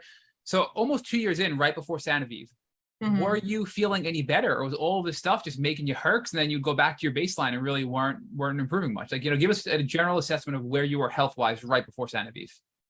Herks and baseline, and a roller coaster. Herks and baseline, and then before Sanoviv, I was rock bottom. Like, not even wanting, like, to the point where I didn't even really have hope anymore. Like, I think the only reason I was like trying to survive is because I had a nephew at that point, and I just like wanted to be here for him. And again, like, no issues of like suicide or anything, but it's all, it's just like I didn't want to fight anymore. I just wanted to like lie there and hope I wouldn't wake up. So then I just stopped the medication and had this, try to hold on to hope that I would start improving as I like flushed out the effects of the disulfiram. But then by the time the fall came is when my parents were like, okay, fine, you can go to Mexico. So then I got hope again. I was like, all I could think about was Mexico. I was like, I can't wait to go. Like, I'm finally going to start getting better. Like, I was terrified, but I was also super hopeful again. So I didn't really, I was just treating babesia from between disulfiram and Mexico. I was only treating babesia. I wasn't treating Lyme. I was just trying to recover from disulfiram. What were you using to treat the babesia? What was that protocol you were using? I had switched to cryptolepsis at that point. And I did that for a long time, and I was able to tolerate that so much better. And then I ended up doing something later that actually really helped babesia more. But that's what I managed with, was cryptolepsis, a tincture. In the time, it makes me wonder, Jeni, because obviously some of these things didn't help you feel better, but we've had people in the past tell us that, hey, I wasn't able to tolerate this medication. Then I did this other medication, which didn't make me feel better, but then I was able to tolerate the same medication I couldn't tolerate before because of that medication I did after, right? So it makes me wonder if the disulfiram or all these things you were doing, the Buhner protocol, the antibiotic cocktail, the heavy metal chelation, all of these mold treatments you were doing, do you think that increased your tolerance for some of these medications that were allowing you to then get deeper and deeper into the body, which ultimately led you up to Sanoviv, where you had your breakthrough and you started to feel better finally at that point? I'd like to think so. My Lyme doctor and my mom think so. And they've said, like, I mean, honestly, how would we know definitively that it didn't help, at least somewhat? And then when I consulted with Dr. Omar Gonzalez, is that his last name, or is it go? Dr. Omar at Lyme, Mexico. I don't know if you're familiar with him. Yeah, okay. Lyme disease, Mexico. Yeah. What's his last name again? I don't know, but I do know Dr. Omar from Lyme disease, Mexico. But yeah, we love following them on social media. Yes. So I consulted with him because he accepted my case, but it's just like I haven't gone, like I can't afford it. But he agreed with off it. And he was like, disulfiram probably helped in the end, but we just didn't notice any acute effects. He's like, I'm glad that you tried it. When I went through like all the treatments I've done with him, it's like, he's like, yeah, you've hit heavier and harder than the average patient ever has or ever will, because again, I have the financial privilege that most people with Lyme don't. So yeah, it's like, I don't know. Yeah. Well, talk to us about Sanoviv, because we've heard a lot of great things about Sanoviv. We've had a lot of past guests, Ava Passarelli, and went there. We've had a lot of people go there. Get out of here. You met Ava there? Super wild. So when I was there, I think maybe it was y'all's page. It was some Lyme page, and it was a picture of her. And I guess that she had been interviewed for something. And I was like, that woman looks super familiar. And I showed my mom, and I was like, and it was about Lyme. So I was like, I think that woman is here with her kid. Well, like, I'm here for treatment too. Like, what the heck?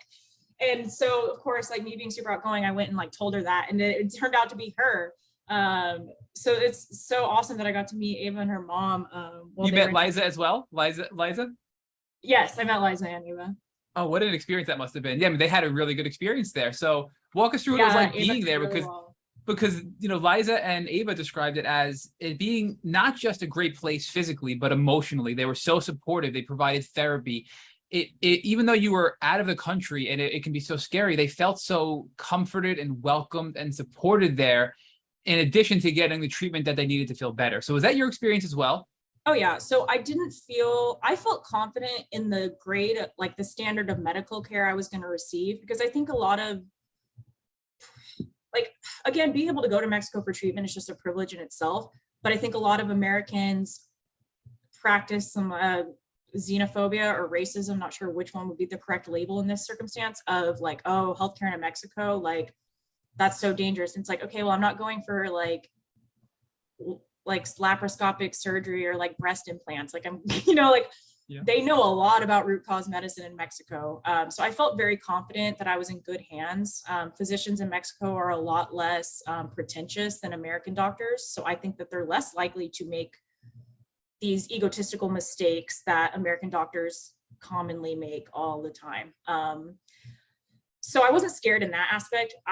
But the hardest part for me was being away from my pets. Like my husky's my emotional support animal. So like, it was really hard to be like herxing and not having a dog there with me.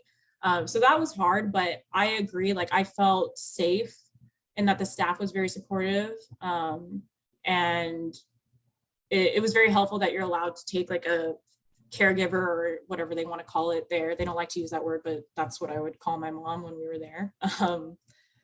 But it's just, the thing I will say about Santa Fe that's important for people to know is if you don't have the financial means to go there, then like, obviously there are way more cheaper options that are available. And so I don't want people to think like that's the only way they're ever going to get better is if they have to save up to go there, because there are things that you can crowdsource for in your own community, like SOT or ozone, like things like that, to where they are kind of expensive still, but it's like GoFundMe's could get you there easier than this. Because the thing about going to Santa Fe is you're there for hyperthermia, you're there to hit Borrelia. You're someone who is chronic and severely immunosuppressed to where your body cannot fight and produce antibodies on your own to fight these infections. Because a lot of people, like in the Facebook group, I noticed after I came back, is a lot of us who didn't get better after Santa Fe ended up getting diagnosed with like basal ganglion encephalitis or some sort of primary immunodeficiency, like hypoglobulinemia, and then like specific antibody deficiency, IgG deficiencies. So for me, I knew it was good for me to go because I'm congenital. So like my body never even learned how to fight off Borrelia infections from the get-go. And I think that for me, like you can get T-cell exhaustion from like chronic infections the way that like HIV patients do. And that we're also seeing again with the preprint study for long haul COVID. So doing hyperthermia can help boost those T-cells. So I think for someone like me, yes, it's like, if you can afford it, go, but know that if you're not hitting your co-infections, if you're not hitting mold and other things like that, and like changing up your diet really well, you're not going to see super good benefits from it. And it's Jeni, just are you like, saying that Santa Fe isn't going to address mold or co-infections? I just want to make sure I understand what you're saying. Okay. So they will, but not on a like hyper focus level. Like when you're there for the 2 rounds of hyperthermia, like the whole body heated therapy. But when you're under, they flush you with IV antiparasitics and IV antibiotics. You do get IV chelation while you're there. You're on binders. You get high dose vitamin C IV. You get like Myers cocktails. Like you're eating soup, the cleanest food you could ever imagine, like amazing food. Like, and you're getting holistic mind body therapy, hyperbaric, ozone, like you're getting chiropractic, you're getting everything. But the focus is on the hyperthermia to hit the Lyme for treatment resistant patients. So they even tell you there, like when you go home, you still have to hit everything else. Like expect to feel worse before you feel better, and expect that this is not the end of your healing journey. And so that's why I just want to reiterate to people that I think it takes a specific subtype of the Lyme population that would benefit most from that treatment, because again, it's like 20 to 25,000. Like that's 99% of patients can't even think of ever affording that. So I want the 1% who even can to still know that it's not meant for everyone. Unless it's like, yeah, if you can throw that money out there, then like go for it. But Jeni, there's no magic bullet with anything. So Santa Fe obviously is not a magic bullet, but I'm curious. So obviously you have to continue more co-infection treatment when you get home, but why is that? Hyperthermia, I believe, is effective at killing the Lyme bacteria at that high temperature. yes, But the co-infections are not killed at that temperature. Only the Lyme bacteria. Is that correct, or am I mistaken with that? yes. It's specifically designed to hit Borrelia. And then the other thing, and of course it's supposed to help inactivate biofilms at such a high temperature. And that's why they also flush you with the I think they do a biofilm buster. I don't know what they use. And then you get like alpha lipoic acid and IV glutathione and stuff like that afterward. But the other thing is that being at those high sustained temperatures can reactivate dormant viral infections. So they put you on prophylactic like acyclovir, and they send you home with it too. But thankfully nothing reactivated for me. I have cytomegalovirus and Epstein-Barr, but neither of those were reactivated. I haven't had issues with those in years. But for some patients, that's part of like the progress hindrance when they get home, is because they do have to deal with the consequence of like reactivated Epstein-Barr from the hyperthermia, if it wasn't controlled well. But just to sum it up, though, they are hitting co-infections, but it's really targeted for Borrelia. But a lot of the other infusions and IVs and treatments they're doing will address it. But they're saying, hey, look, we're really good at getting deep into the Lyme and killing this Lyme bacteria. But the co-infections we're going to help you with, but don't walk away expecting to be in as good of a place with those co-infections as you are Lyme disease, correct? Exactly. Yeah. So, I mean, from what we hear, this is like when you get out of hyperthermia, you're like disoriented. We've seen videos, actually, some of our past guests coming out of hyperthermia at Santa Vive. So walk us through what it was like being there, getting the hyperthermia, coming out, the physical and the emotional side of being in another country and getting this aggressive treatment. Well, so thankfully I had my mom there. She's my cheerleader, my rock. So I, have a lot of comfort from the fact that I was there with her. And then I think it also helps that I am a nurse. So it's just like, I am acutely aware of everything that's going on around me in a medical setting. Like I know if they're following proper protocols and if it's a safe space and all that. And like all of it was like, I felt safe in like, it was essentially like an OR room with a nurse and an anesthesiologist. I was nervous, but I was like, I literally told them like, I'm ready for my propofol nap, like see you on the other side, because they sedate you so you don't have to feel the intense heat.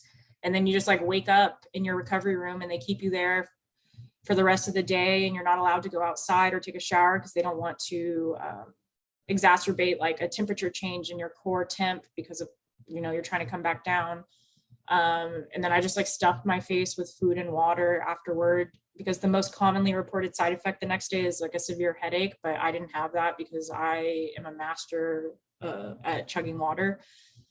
It definitely hurt. I did herx, but it was just like the typical symptoms that were my worst already exacerbated. And then I had a few like acute fevers afterward, but nothing that needed any medical care. Most people tolerate it very well. There was one person who had to be held like overnight in nursing care, but she was in her 60s and had been misdiagnosed with MS for 40 years. So she was obviously like even more complex neurologically than I was. And she had to stay for 3 rounds of hyperthermia. So like she was just like, some complex cases will need further nursing care, but most of us get sent back to our rooms at the end of the day.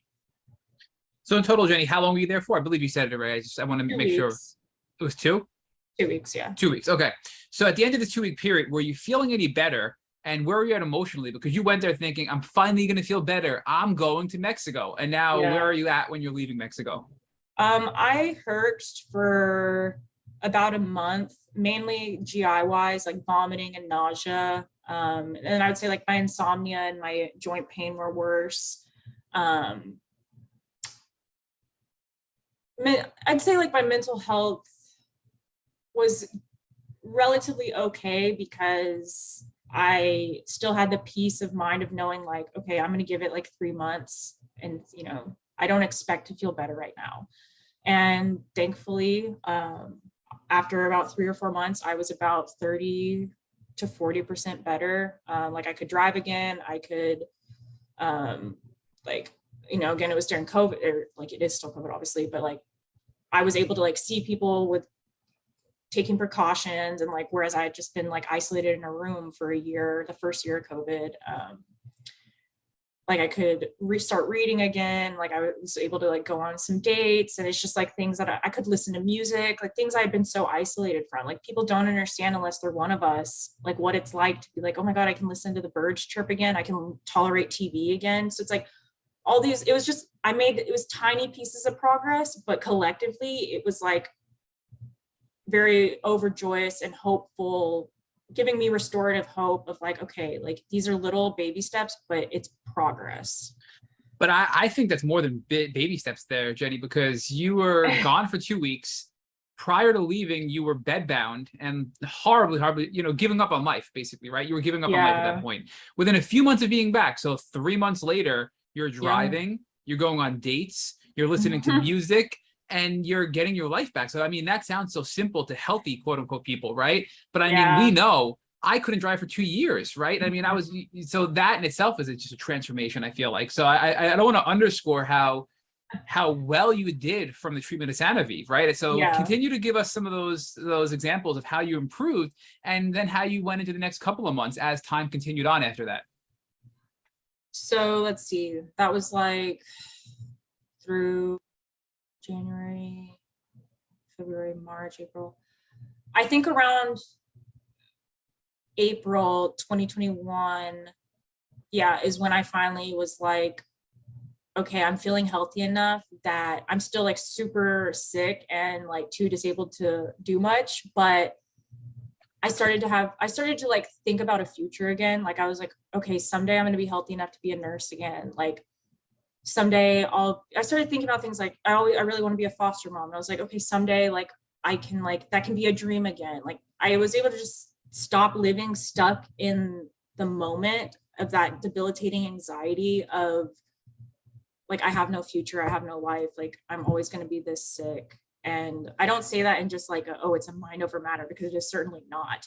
But a lot of that mental anguish was able to start subsiding because I was making physical progress, if that makes sense. It does. You had progress, you got hope back, and you kept making improvements, and you started to plan a life, and you started to gain hope in life again. And it was the opposite of where you were before Sanofi, right? I mean, that's beautiful. So I mean, obviously it's not perfect still, because, it never is with chronic Lyme disease and co-infections. And at what point though, Jeni, did you realize that you were a congenital case of Lyme disease, meaning that your mother had it and passed it on to you at birth? When did you realize that? Not until I started seeing my Lyme doctor, and we went through like my extensive medical history and family history. Because my mom had been misdiagnosed with arthritis and struggled with some mental health issues. And then my grandpa, her dad, and again, this side of the family like grew up in the hill country all the time, and he was diagnosed with Alzheimer's. So originally they thought it was because he underwent triple bypass and that lost too much oxygen during surgery.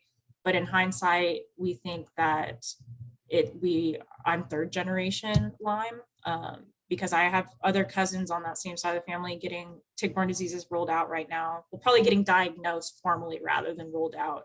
I think that they were misdiagnosed growing up as well, because 2 of them got sick when they were like prepubescent and puberty age as well. So I think that there's just like a handful of Lyme patients, and like my brother has some psychiatric symptoms of Lyme as well. So like I said, my dad's negative, but since my mom's not, like, and I just am waiting for her to do a full panel, because I sometimes wonder if we both got babesiosis acutely or if I got that congenitally too, because she's been symptomatic of that for like 15 years. So I'm like, it's not menopause when it's been 15 years of like drenched sweats. Well, Jeni, it's interesting you're talking about the fact that your grandfather had Alzheimer's, right? I think you said right. So he had Alzheimer's, and right before this podcast, Rich and I received an email from Dr. Alan McDonald, who over 30 years ago made the connection between Alzheimer's and Lyme disease. And most Alzheimer's patients had Lyme disease, right, in their brain. They were finding it in biofilms. And he just emailed us. I just want to share with you and everybody listening. And he just emailed us before this podcast, and he's made a new groundbreaking discovery that he's going to be sharing with our audience and the world in the near future. So it's encouraging to hear that something that your grandfather was afflicted with so many years ago, there's still studies happening today and studies that were happening in the past to prove the connection between tick-borne illness and those conditions. And the more we learn, the more we can help people with these types of tick-borne illnesses, right? So there is hope, and that's cool, where it ties into you're starting to get hope back in life and plan your future. So let's hear more about, as this is about a year ago, right? So what happened from that point, summertime last year through the present date? It seems like you kind of got better and better and better. And you're just now doing more and more and more. Were you able to go back to work? Were you able to, because again, you were bedbound, right? You were literally giving up on life. And then it sounds like you were able to work a little bit throughout the last year, possibly as well. Yeah. So Let's see, April 2021 is, I think the next month, April or May, I did my first round of supportive oligonucleotide technique through my Lyme doctor. When I sent out my blood to the lab in Greece, we determined that I am still just actively fighting Borrelia burgdorferi. So all my other strains of Borrelia are either cured or dormant, hard to know which it is. And then Babesia duncani is dormant, but I still have active Babesia microchi. So those, and then I have HHV7. Those are my 3 active infections. But I'm not really symptomatic of the HHV7. So I did SOT for Borrelia, and then 3 months later, I did SOT for Babesia. And then within like a month after that, my dysautonomia like improved dramatically. So we're able to determine that the main cause, of course it can be multifactorial, but we think that the main cause of my dysautonomia was untreated Babesia, because I don't have anxiety anymore. I still have orthostatic hypotension, but like I don't get like the drenched sweats. I don't get the chronic fatigue. Like my fatigue, I just have like normal, I don't want to say normal fatigue because it's still chronic illness fatigue, but it's like, it's not debilitating at all anymore. Like I could work a full day and then I'm like, yeah, my brain doesn't work because like I have encephalitis and so I'm flaring, but physically like I could handle a full work day. And it was really, I owe that to getting my parasitic load of Babesia down enough to where the debilitating fatigue lifted. So that was like a huge game changer for me. And again, unfortunately, it's like $3,000 per infusion, so it's not affordable to most people. A lot of people have to travel out of state to do it. I'm fortunate that my Lyme doctor's, a few cities away. But I always try to recommend, like I would recommend SOT to people over hyperthermia because of the cost benefit analysis, in my opinion. So that was a big game changer. And then after that point, when like the debilitating fatigue improved, I've started to think like, okay, I think I can like start working again. Or like I'm getting to that point where I can start working.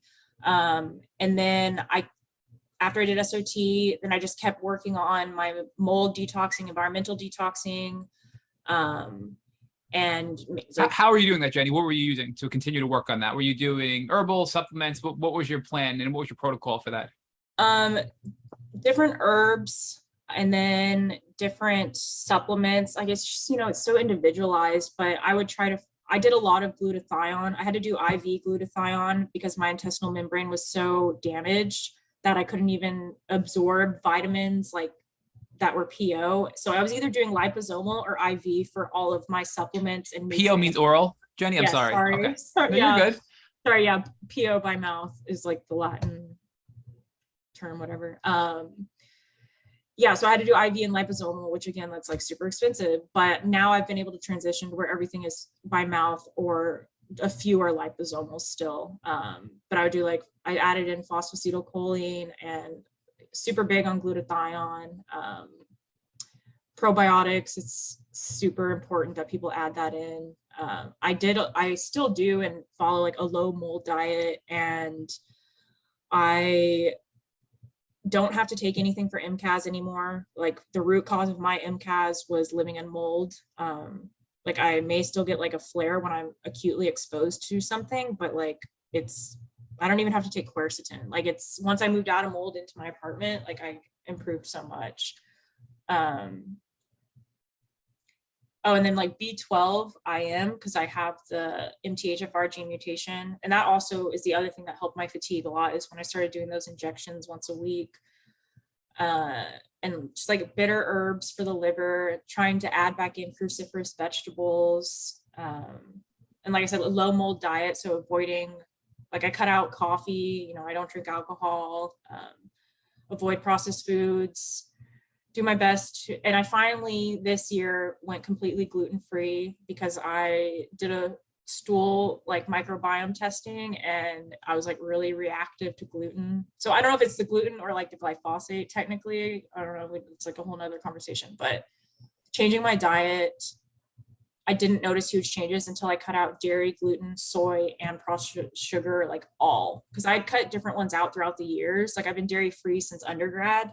But it wasn't until I cut all of them out that I was like, oh wow, like this is actually helping my gut. Jeni, I'm curious, so have you ever had bread from overseas? Because Ali Maresco tells us she gets her bread, her semolina bread dough, imported, I believe, from Europe. And when she eats that bread, she's fine because it doesn't have the glyphosate that we get in our bread here, right? So have you tried that? Because I think it's a good way to help rule out if it's truly a gluten allergy or just, you know, a response to the toxins that we're getting through the gluten that we have here in the States, right? Is that kind of where you're going with this? Yeah, that's a good idea, like somewhat of an elimination determination. If it's not an allergy, obviously don't do that if you think you have a strict allergy versus an intolerance. But no, I've never done that, but that is a very common story that I've heard when Americans go to Europe, especially like Italy. They can eat as much pasta and bread as they want, and just really in general, they can eat so much of the stuff that is the same product as here, but there's not all these additives and preservatives in it that are, you know, they're illegal to be in the food there, but you know, it's the standard American diet. Isn't that crazy? The more we learn, the more wild it becomes to us that this is just standard practice here in the States. But Jeni, so you did, in addition to all the detox, you continued to work on mold and just getting everything, you know, with the glutathione and all that stuff. But you did SOT for Babesia and Lyme, the two remaining strains that were active, correct? Yes. And then, that got you to a point where you were able to really function. So like, give us like, where are you at that point, right? Like, were you working? You know, where's your health then? So I want to get a good understanding of that. Okay, so come like September 2021, that's when I started doing parasite cleansing. Sorry, excuse me, because we got down the list of like, okay, I'm hitting, you know, when you go through a typical Lyme list of all the opportunistic infections that immunocompromised people have to fight, we got down to like, okay, parasites are what we need to hit. And like I mentioned earlier, like, again, we know that Americans are suffering from parasitic burden, whether they want to admit it or not. But like, I've traveled to Mexico numerous times. I've gone to Central America. Like, I have swallowed lake and ocean water hundreds of times in my life. Like, eaten raw eggs when my mom told me not to. Like, just ate dirt as a kid. Like, had pets everywhere. Like, so many exposures that we don't realize we have. So I finally did parasite cleansing, and it took a while. Like, I mean, I started passing biofilms within a month, and it was just like biofilm for a while. And then I started noticing that like my gastroparesis flares weren't as bad after I had been doing the parasite cleansing for a few months. So then by like December, I started applying for jobs because I was like, I want to be on my feet again, be out of my parents' house. Like, I need to get out of mold, because I was suspecting that they were starting to grow some mold again in the house. And I don't know why, because they've had it remediated twice, but I just had, like, I had to get out. And so I pushed myself a little too fast, because the first like 2 months of working, it was like really hard. Like, I felt like I had the flu. Like, it's just so like acute Lyme, like just so hard to get out of bed for work and like push myself. Cause I went from 2 years of medical leave to full time. Like, I didn't even ease into it. So it was really hard at first. So I started working January of this year again, after like a 2-year leave.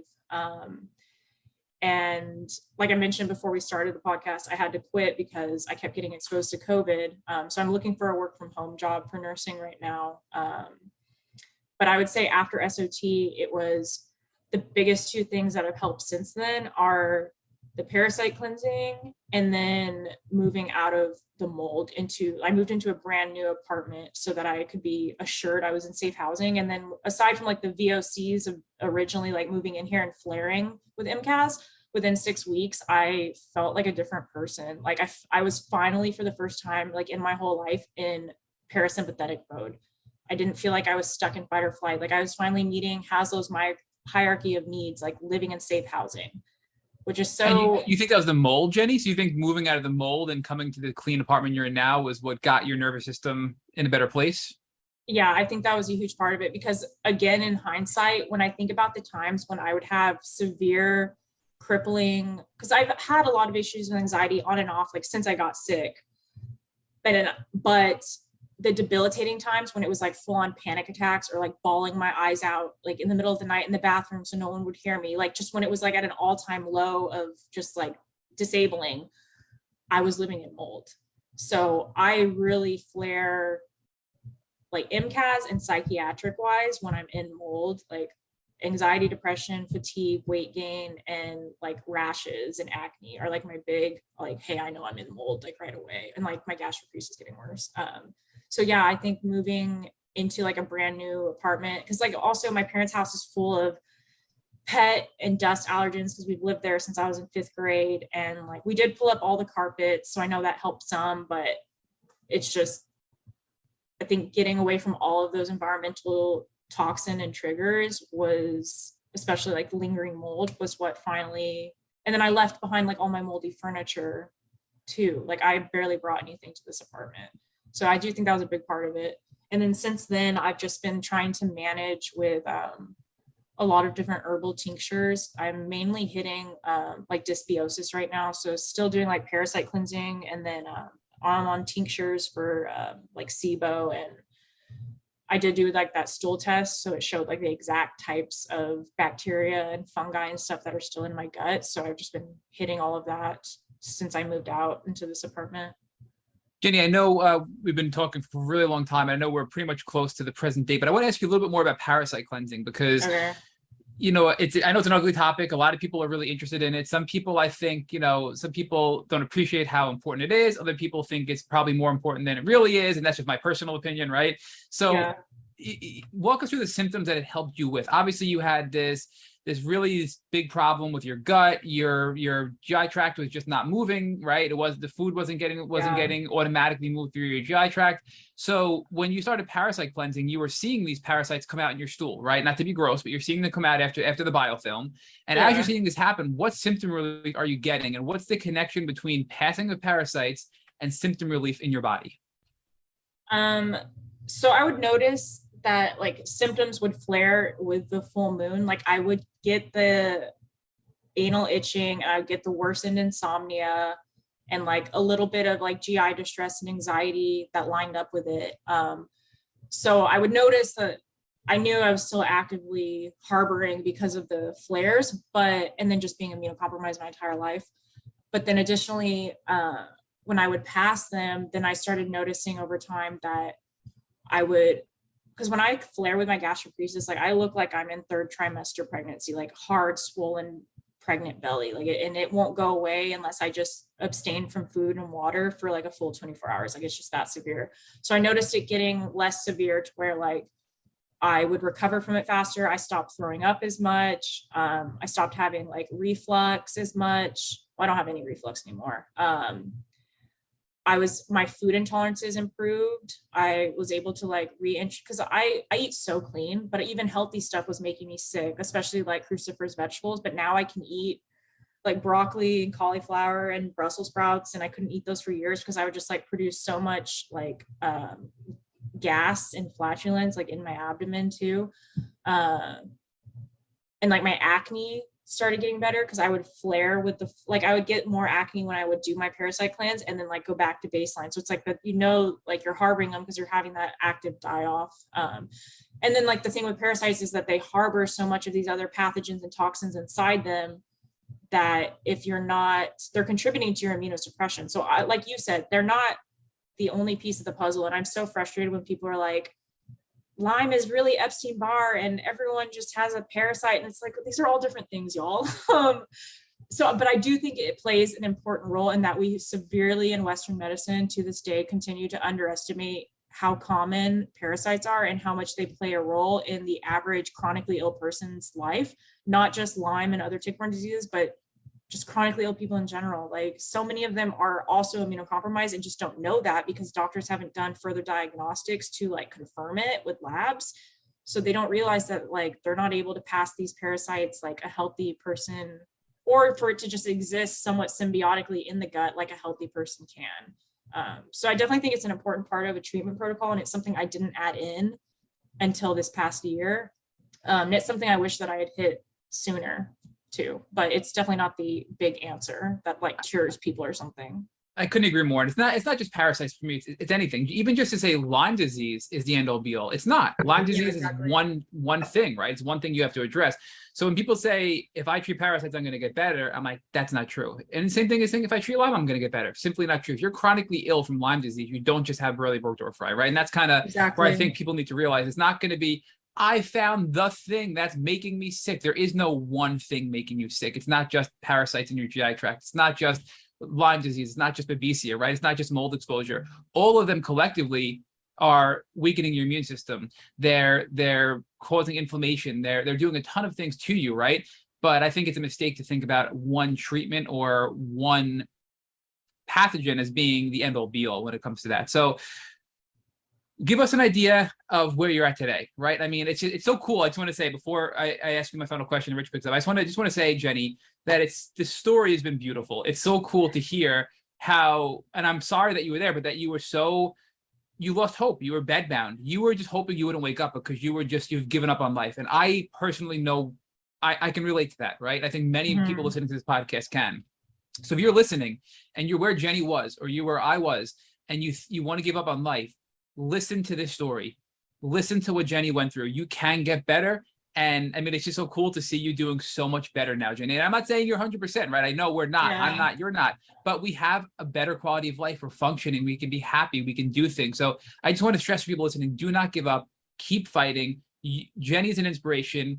And Jeni, just give us an idea of where you're and how well you are doing today, because it's just so cool to be on here now for several hours with you, talking to you, learning so much, and just see this radical improvement in your health that we've just seen in the last few hours of talking to you.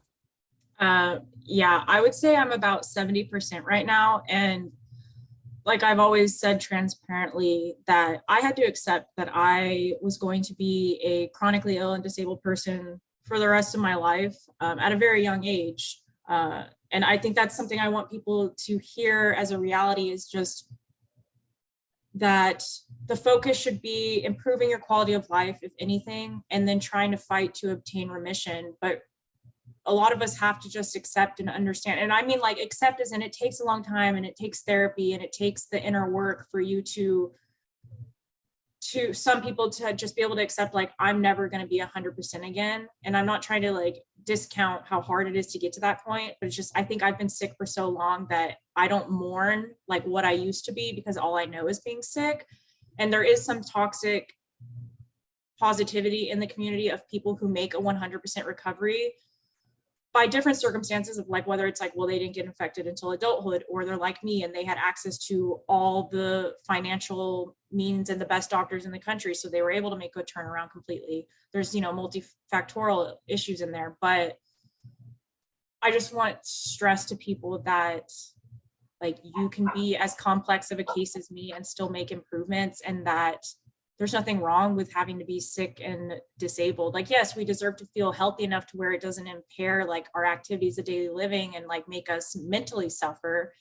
But like, I'm okay with functioning at 70% because like, I'm not mentally miserable anymore. Like, I'm not depressed. I'm not anxious. Like, yeah, I'll never run again because Lyme ruined my knees as a kid, but I'm still thankful that I can go on long walks again with my dog. Because that's the other thing, is I desperately needed a hip surgery, and that was keeping me so debilitated. So I had that done August of last year. It's been almost a year now. And like, so now I can walk like 3 miles a day a year later. Whereas like 2 years ago, I was pretty much bedridden, and like my heart rate would go to 160 if I stood up to go pee. And like, again, like I don't have the severe dysautonomia issues now. So I say the main thing holding me back, I wish that I could get to like 85% and I would be content with that. But what's holding me back is I have untreated basal ganglia encephalitis because insurance has denied approval for IVIG 4 times. So my neurologist finally gave up.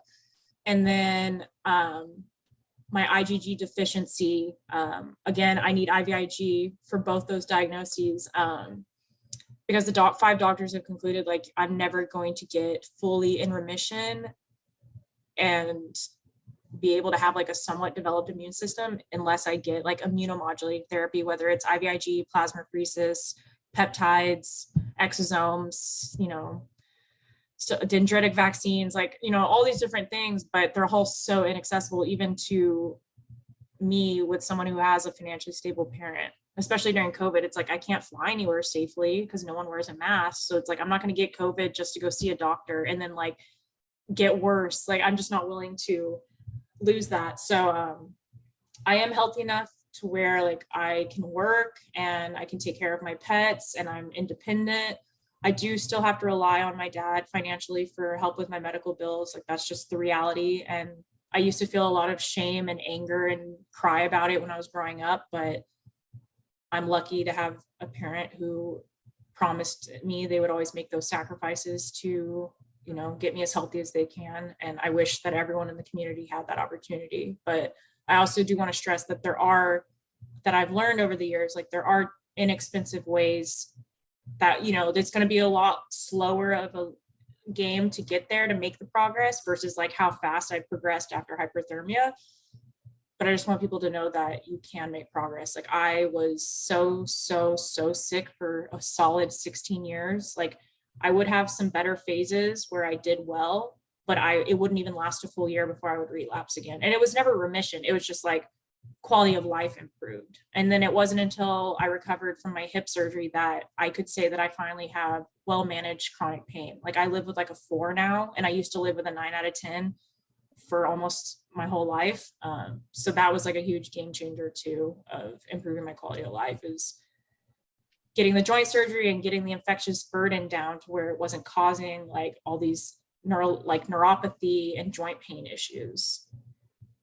So Jenny, talk to us about where you draw the line between, I'll use the term you used a minute ago, toxic positivity and ableism, and a lack of faith, right? Because I mean, I think it's a very thin line where, you know, we have folks who lose faith, right? They don't think they can get better. And because they have a mindset that doesn't allow them to get better, they're not getting better.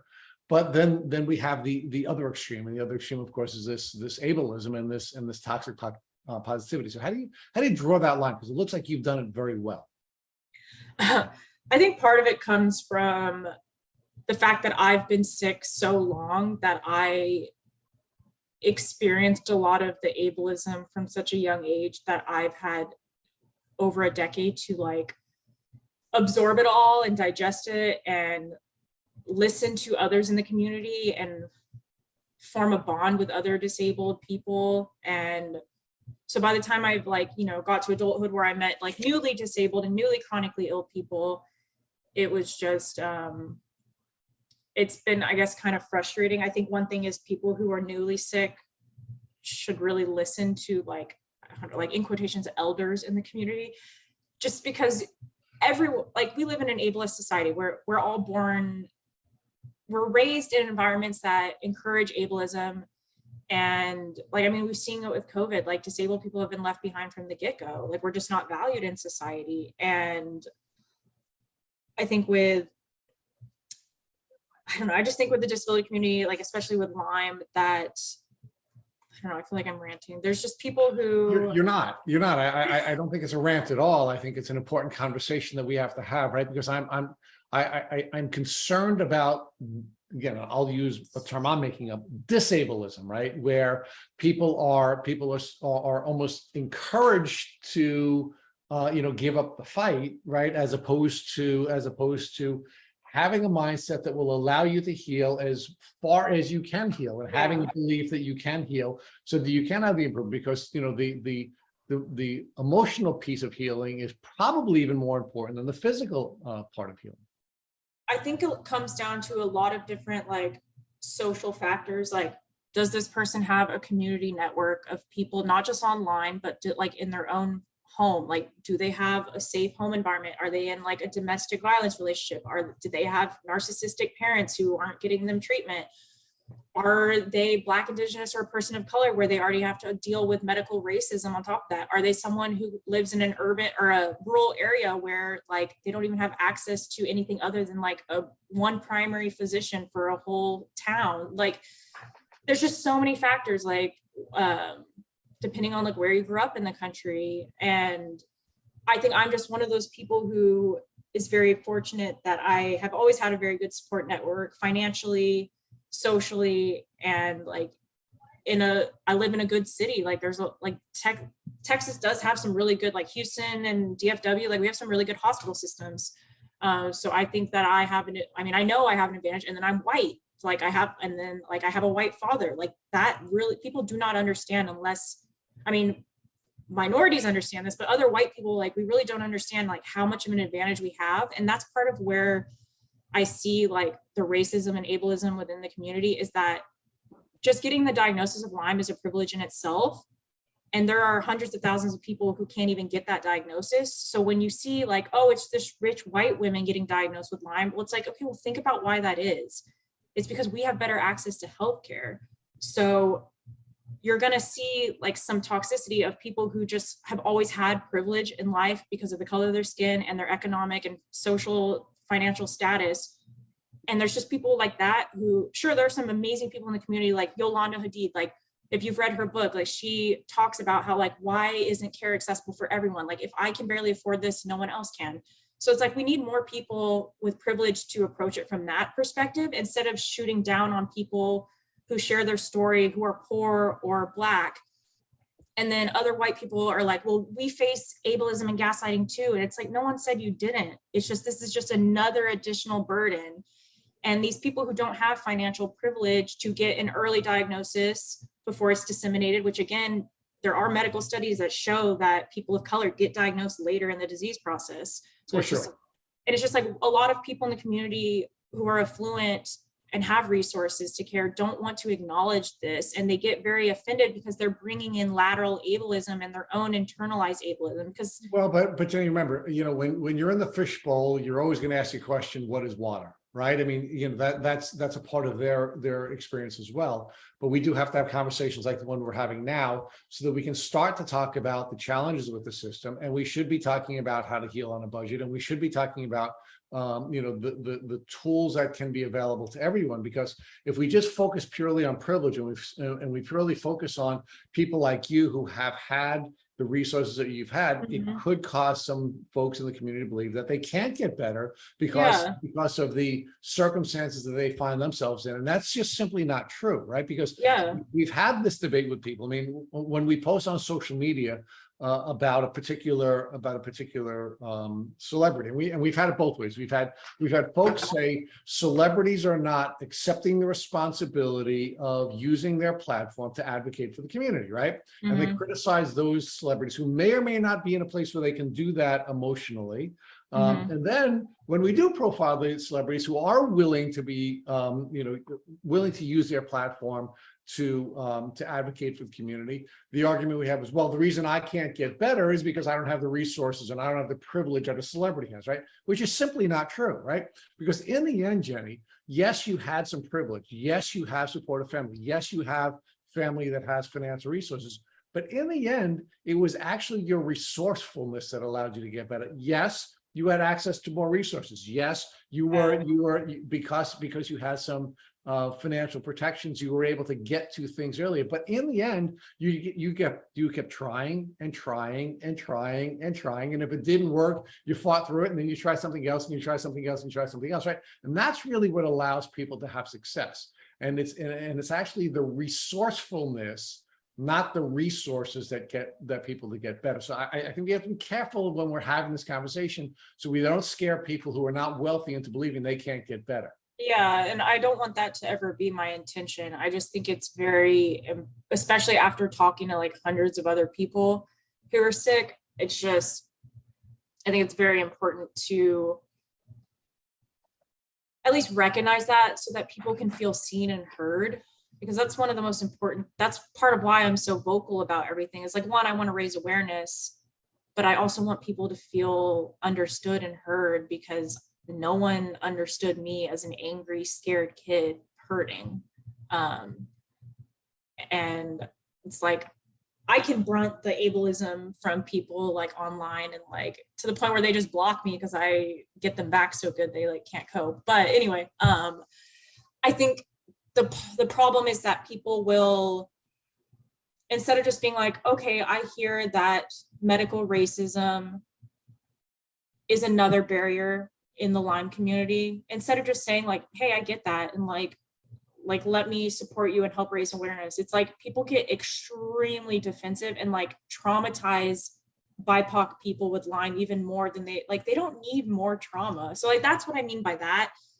And then the other thing is, like you said, I don't want people to think there's no hope, but realistically, not everyone is going to go back to 100%. And that's just something that we also need to acknowledge. And that's what the toxic. But let's talk about that, because I did want to visit that with you. What is 100%, and whoever gets 100%, and we're all going to age. Well, our bodies are going to change. We're swimming in a toxic soup. I mean, we're all going to have these changes in our lives, and there are going to be challenges that we're all going to face. And what does that 100% mean? So think about people like, think about like, for example, like Megan. Like, there's no way you could ever say that she's going to not be disabled. Like, she's had 12 joint surgeries. She's a wheelchair user. Like, that's just her reality now. Okay. I developed epilepsy because my Lyme went untreated. Like, I don't have seizures now because I'm on Keppra, and like, thankfully it's controlled right now. But like, epilepsy is a disability. And if I start having seizures actively again, like, I may not be able to, like, they may take my license away for, a 6-month period. So it's like, it's not even like, oh, I have to have this identity of being disabled. Like, it's who I am. It's like, no, like, it's just, it's society is what labels us as disabled, because being disabled, a lot of us are only deemed disabled because society places barriers on our access to care and just like commuting around in life. And I think a lot of people in the Lyme community see the word disability as like something threatening and bad, when that's just because that's the way society raises us. And I know it's like so much more nuanced, and I don't even feel like I'm the best person, because I'm not a disability like advocate and disability justice advocate. No, but Jeni, let's talk about that, right? Because we're at the transformation portion of the story, right? And the truth is, the reason we were really, really coveting an interview with you, and we chased you for a long time, is because we value the transformation that you've made. I mean, you're one of the bravest people in the community. You're one of the people that is willing to challenge folks aggressively. And I think if we all have the mindset that we just want to get better, and we want to do as much as we can to help as many people in the community, then those types of challenges are going to be embraced. And we've always embraced you, right? I mean, you've challenged us many, many times, right? And we weren't in any way, shape, or form offended by that. We were not in any way, shape, or form wanting to block you. I wanted to engage you even more, because the goal is to be as good as we can be. And in my view, the only way that we can be as good as we can be is when people are pointing out where we're not doing as well as we can do it, right? And you do that better than anyone else, right? And I don't think that's something that that you would have been doing, and you would have been as brave to do had you not gone through what you went through, right? I mean, you went through the hells of fire. You were willing to give up. You were willing to just say, I don't want to do this anymore. And after getting to the other side of that, you became an advocate. So talk about that transformation, and how this journey that you went on transformed you into this aggressive advocate that at least we here at Boot Camp find to be very charming.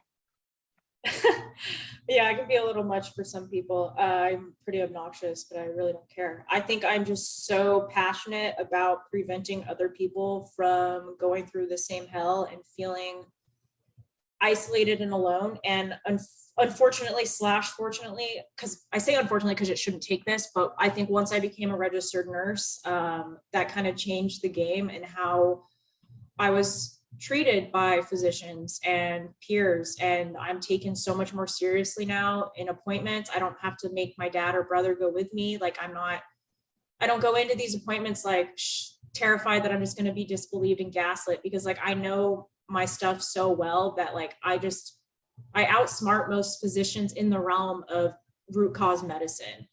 So it's like, it's just when you tell them like, oh, I'm a nurse, like they know they can't get away with as much gaslighting as they can with an average layperson.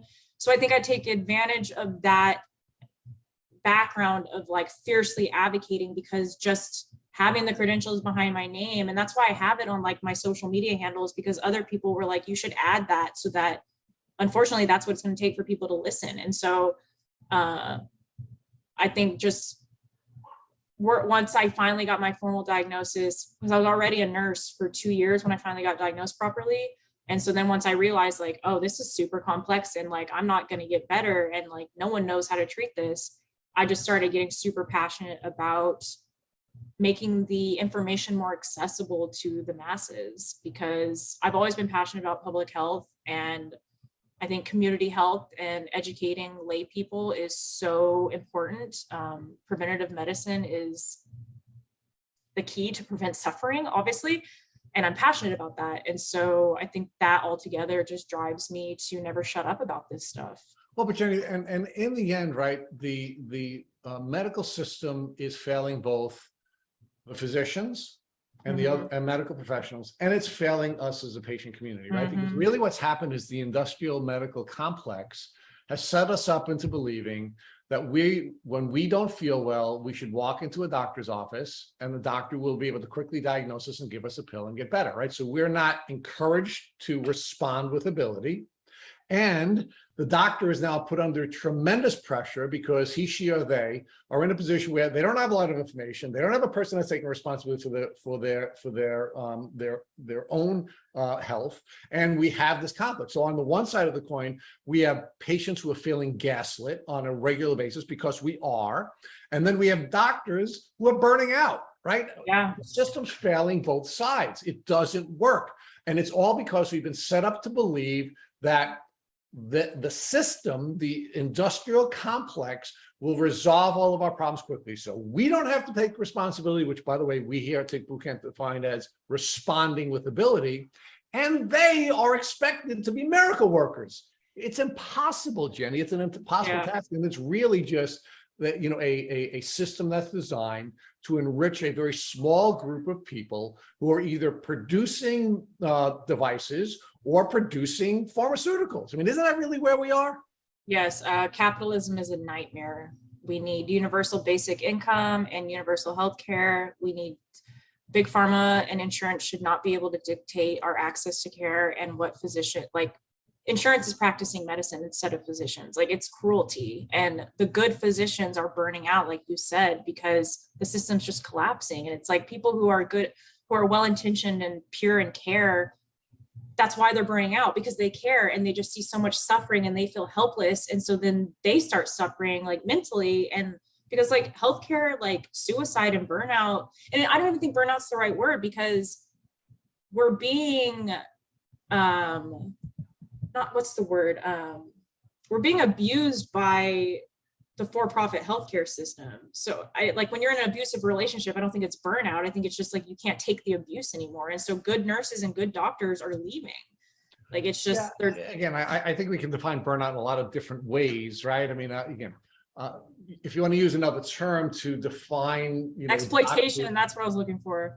Okay, I mean, look, you could, but in the end, there's an emotional response to, you know, to the abuse that doctors are taking as well, right? Yeah. So on this podcast, we always love to point our fingers at the doctors and the failures of the doctors and the gaslighting of doctors, but you know what?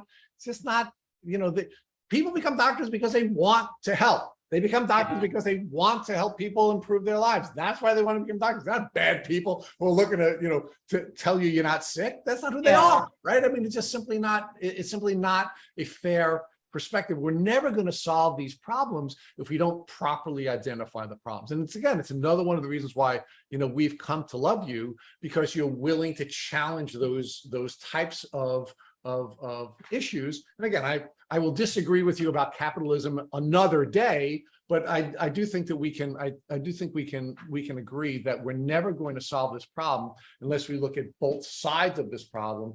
And it isn't just the patient population being abused. It is also it is also physicians and nurses and nurse practitioners and other really good people who are in a position where they cannot help the people they feel called to help for various reasons.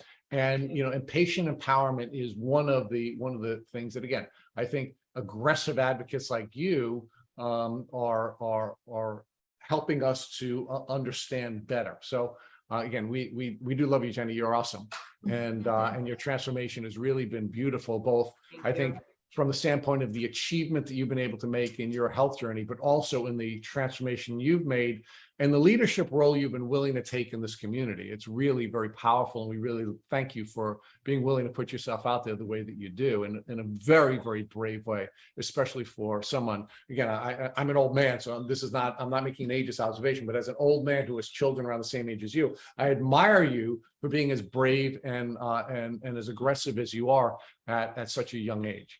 Thank you. So Jeni, talk to us about what you would do now. I mean, your mom and dad have been really, really awesome people, right? And one of the things we've learned in this podcast is that, you're not going to get better if you don't have a good support system, right? Yeah. And yes, you were blessed with good parents, but I also think you were good as well in that you had a very healthy relationship with your parents and you let them know what it is that you needed in order for them to be the good parents that they were. So talk about how you as a child advocated for yourself with your own parents so that they could meet your needs. Again, I am one of the lucky ones, and it honestly just like disgusts me that not everyone gets to have this story. I remember in of course I don't remember the issues when I was very little, but in elementary school, when I started having symptoms of Bartonella after that cat scratch, my parents believed me, but doctors kept saying it's because she's an athlete. But I was literally crying myself to sleep, like after playing softball. It's like, that's not normal. But my parent, I would just tell my parents what I needed. I need a hot bath. I need to be massaged. And they would do it. Or I need to sleep in your bed because I just can't fall asleep. They met me where I needed them. And they essentially let themselves be my emotional punching bag. Said some ugly things to them when my encephalitis was flaring. Right. But they understood at the time. They thought it was just me yelling out of anger from chronic pain, but it was really brain on fire. But I don't have words of wisdom because I just got lucky that my parents listened from day one. And when I was 14 and woke up one day and was like, I can barely walk, my mom believed me and fought against the doctors who didn't believe me. But Jen, let me again, I'm going to challenge you. I appreciate humility, and it's another one of your charming traits. Right? But I don't think that's always. I don't think it's always healthy to articulate something from a humble standpoint, because one of the things we learned from the two alpha gals, for example, is the reason they've been successful on their journey, and we certainly want to encourage our listeners to listen to their podcast, is when we interviewed them, what they said was, we first learned to support one another. Then what we did is we then spoke to our spouses and told our spouses what we needed so that we could be healthy, when dealing with this very dangerous condition that they had with alpha-gal. Then we spoke to our children. Then we spoke to our social circle, and they kept advocating for themselves and letting people know what they needed so that they could be safe and not be exposed to mammal products in their life. But they advocated for themselves. And again, despite your humility, you did the same thing, Jeni. You did the same thing. And again, the reason I want to challenge you on this is because if you just say, hey, it was luck, then the people who don't have that kind of aggressive, advocate in their lives will feel like, well, I can't ever get better, which is really no, that's not my intention. I understand that, right? But because and that's the challenge of being a little too humble, because you are articulate and you're aggressive and you advocated for yourself to your parents, which then forced them to listen. And if they wanted to, and they're good people, I'm not trying to take that away from them, but they wanted to listen, but you were articulate and you let them know what you needed, and you continue to do that, which is, again, why you're having the success you're having, right? It's not just luck, it's advocacy, it's patient empowerment, and it's willing to take responsibility. Again, respond with ability, socially, emotionally, and physically. I think maybe part of it is because I got sick at such a young age that I had to just be reliant on parents and adults around me to do a lot of the advocacy for me, especially within the medical system. But I will say that because I've always been outspoken, like my mom always said, tell me how you really feel. I think that from a very young age, when I was sick, if people were ableist to me, sometimes I was very embarrassed and afraid to fight back. But in general, I was able to say no, like my disabled life is worthy. I can take up as much space as you. I am sick. I know I am sick. It's not all in my head. Like, you don't have to believe me if you don't want to, but I know my story. I know what's happening in my body. I'm not going to let people question my reality.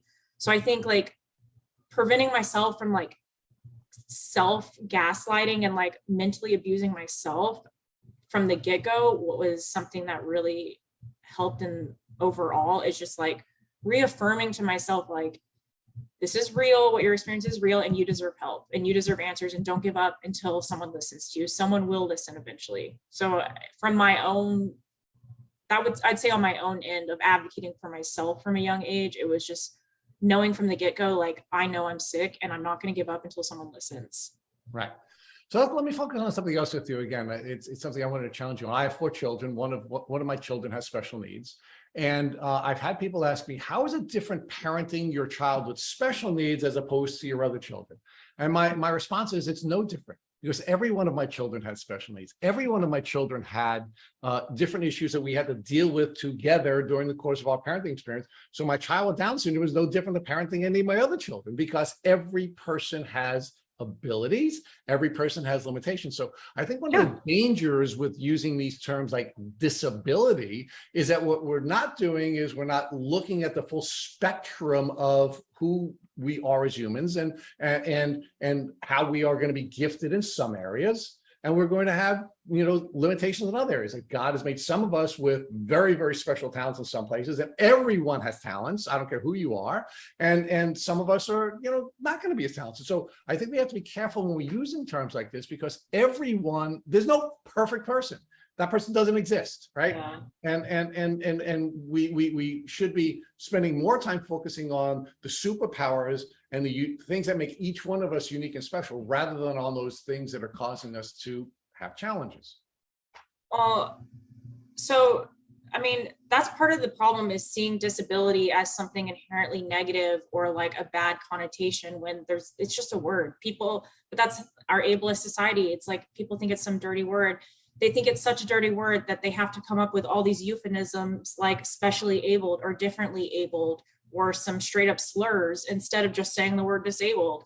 Like, even special needs is not an appropriate term, because the education system has weaponized that to prevent disabled children from getting their basic needs in the system. So that's why it should just be teachers who work with disabled students. Like, that's just what it should be titled, not because they're, like you said, their needs aren't special. They're just needs. Like, all children have different needs. Everyone has needs. Yeah. And so it's very damaging. Like, I cringe when people hyper focus on like those euphemisms, like differently abled, or special needs, when it's like, that's just disabled. Like, it's just a piece of who you are. It's like, I am disabled and I am white. Like, those are just 2 parts of who I am. Like, neither one is my full identity, but they're a part of my identity, and there's nothing wrong with that. And I think that's part of where society, and even within the chronic illness community in itself, like, that's just a huge barrier of understanding that people don't get, because society is just overall so toxic with ableism, and has tried to make everyone think that having limitations to your daily abilities is somehow inherently bad, when, like I've said before, the thing that limits disabled people in society is our inaccessibility, like, in the classroom, or like in transportation, or even just something as simple as people not willing to wear masks. So like, immunocompromised people can't go out. So it's just, disabled's not a dirty word. It's not a bad thing. And it's just a piece and a part of who we are. It doesn't define our entirety. So now let's talk about your mom and dad, who have been so wonderful for you on this journey. If God forbid your mom came walking into your apartment right after this podcast and she had a tick biting her, what would you recommend that she do so she wouldn't have to go on a chronic journey? Call Dr. Offit. No, honestly, I always tell people, properly remove the tick and send it out to one of the labs, because you're going to get better results on that versus your blood work, especially because it can take up to 6 weeks to even start mounting a response to the infections. So I always tell people that. And then I recommend, obviously it's not medical advice, but push your doctor to give you 6 weeks of doxy and then run a full tick-borne panel no matter what. Because even though it's more expensive to throw down a few $100 for that test in the beginning, think about the thousands to tens of thousands you spend on treatment if they become chronic and you don't hit them hard in the beginning. So I always try to emphasize that to people, and maybe even try to start on like some basic antimicrobials like artemisinin. And again, not medical advice, but just I would try to get them started on treatment immediately, because I want people to also understand this is part of why we don't shut up about this, because if you do catch these in the acute phase, there is still a lot of hope for a full recovery and even being completely cured. And it's just, if we can get Western medicine to start focusing on that and hitting it rigorously right away, and stopping all the misinformation of don't treat until they have symptoms, or like not treating as soon as you see a bullseye rash. Like, we should be doing prophylactic treatment, and then we would see so many better outcomes and less chronic people. So I would freak out personally because I have so much PTSD, but if it's people around me, I would be able to say, like, calm them down and be like, you're not going to become me because we're catching it right away. I think that's part of it. You did not disappoint. You were as charming as we thought you would be. So we thank you so much for spending time with our community here at Tick Boot Camp. Yes, thank you. Sorry I rant on forever and the abyss. You did not rant on at all. It was an awesome conversation. We thank you for allowing us to challenge you and for being as brave as you were and you are to answer every question that we could possibly think of, and be as kind as you were to take all of our challenges head on. Yes, thank you so much. I appreciate the time. Thank you for listening to our Tick Boot Camp interview with our guest, Jeni Quante. To our listeners, we have a call to action. First, if you'd like to learn more about Jeni Quante, please visit our Instagram page at Jeni Quante. Second, if you enjoyed this episode of our Tick Boot Camp podcast, please share it with your friends by using the social media buttons you see at the bottom of our post. Third, we here at Tick Boot Camp have created a Tick Bite Blueprint that has been inspired by the information that has been provided to you by past podcast guests. We urge you to visit our website at www.tickbootcamp.com to view the blueprint.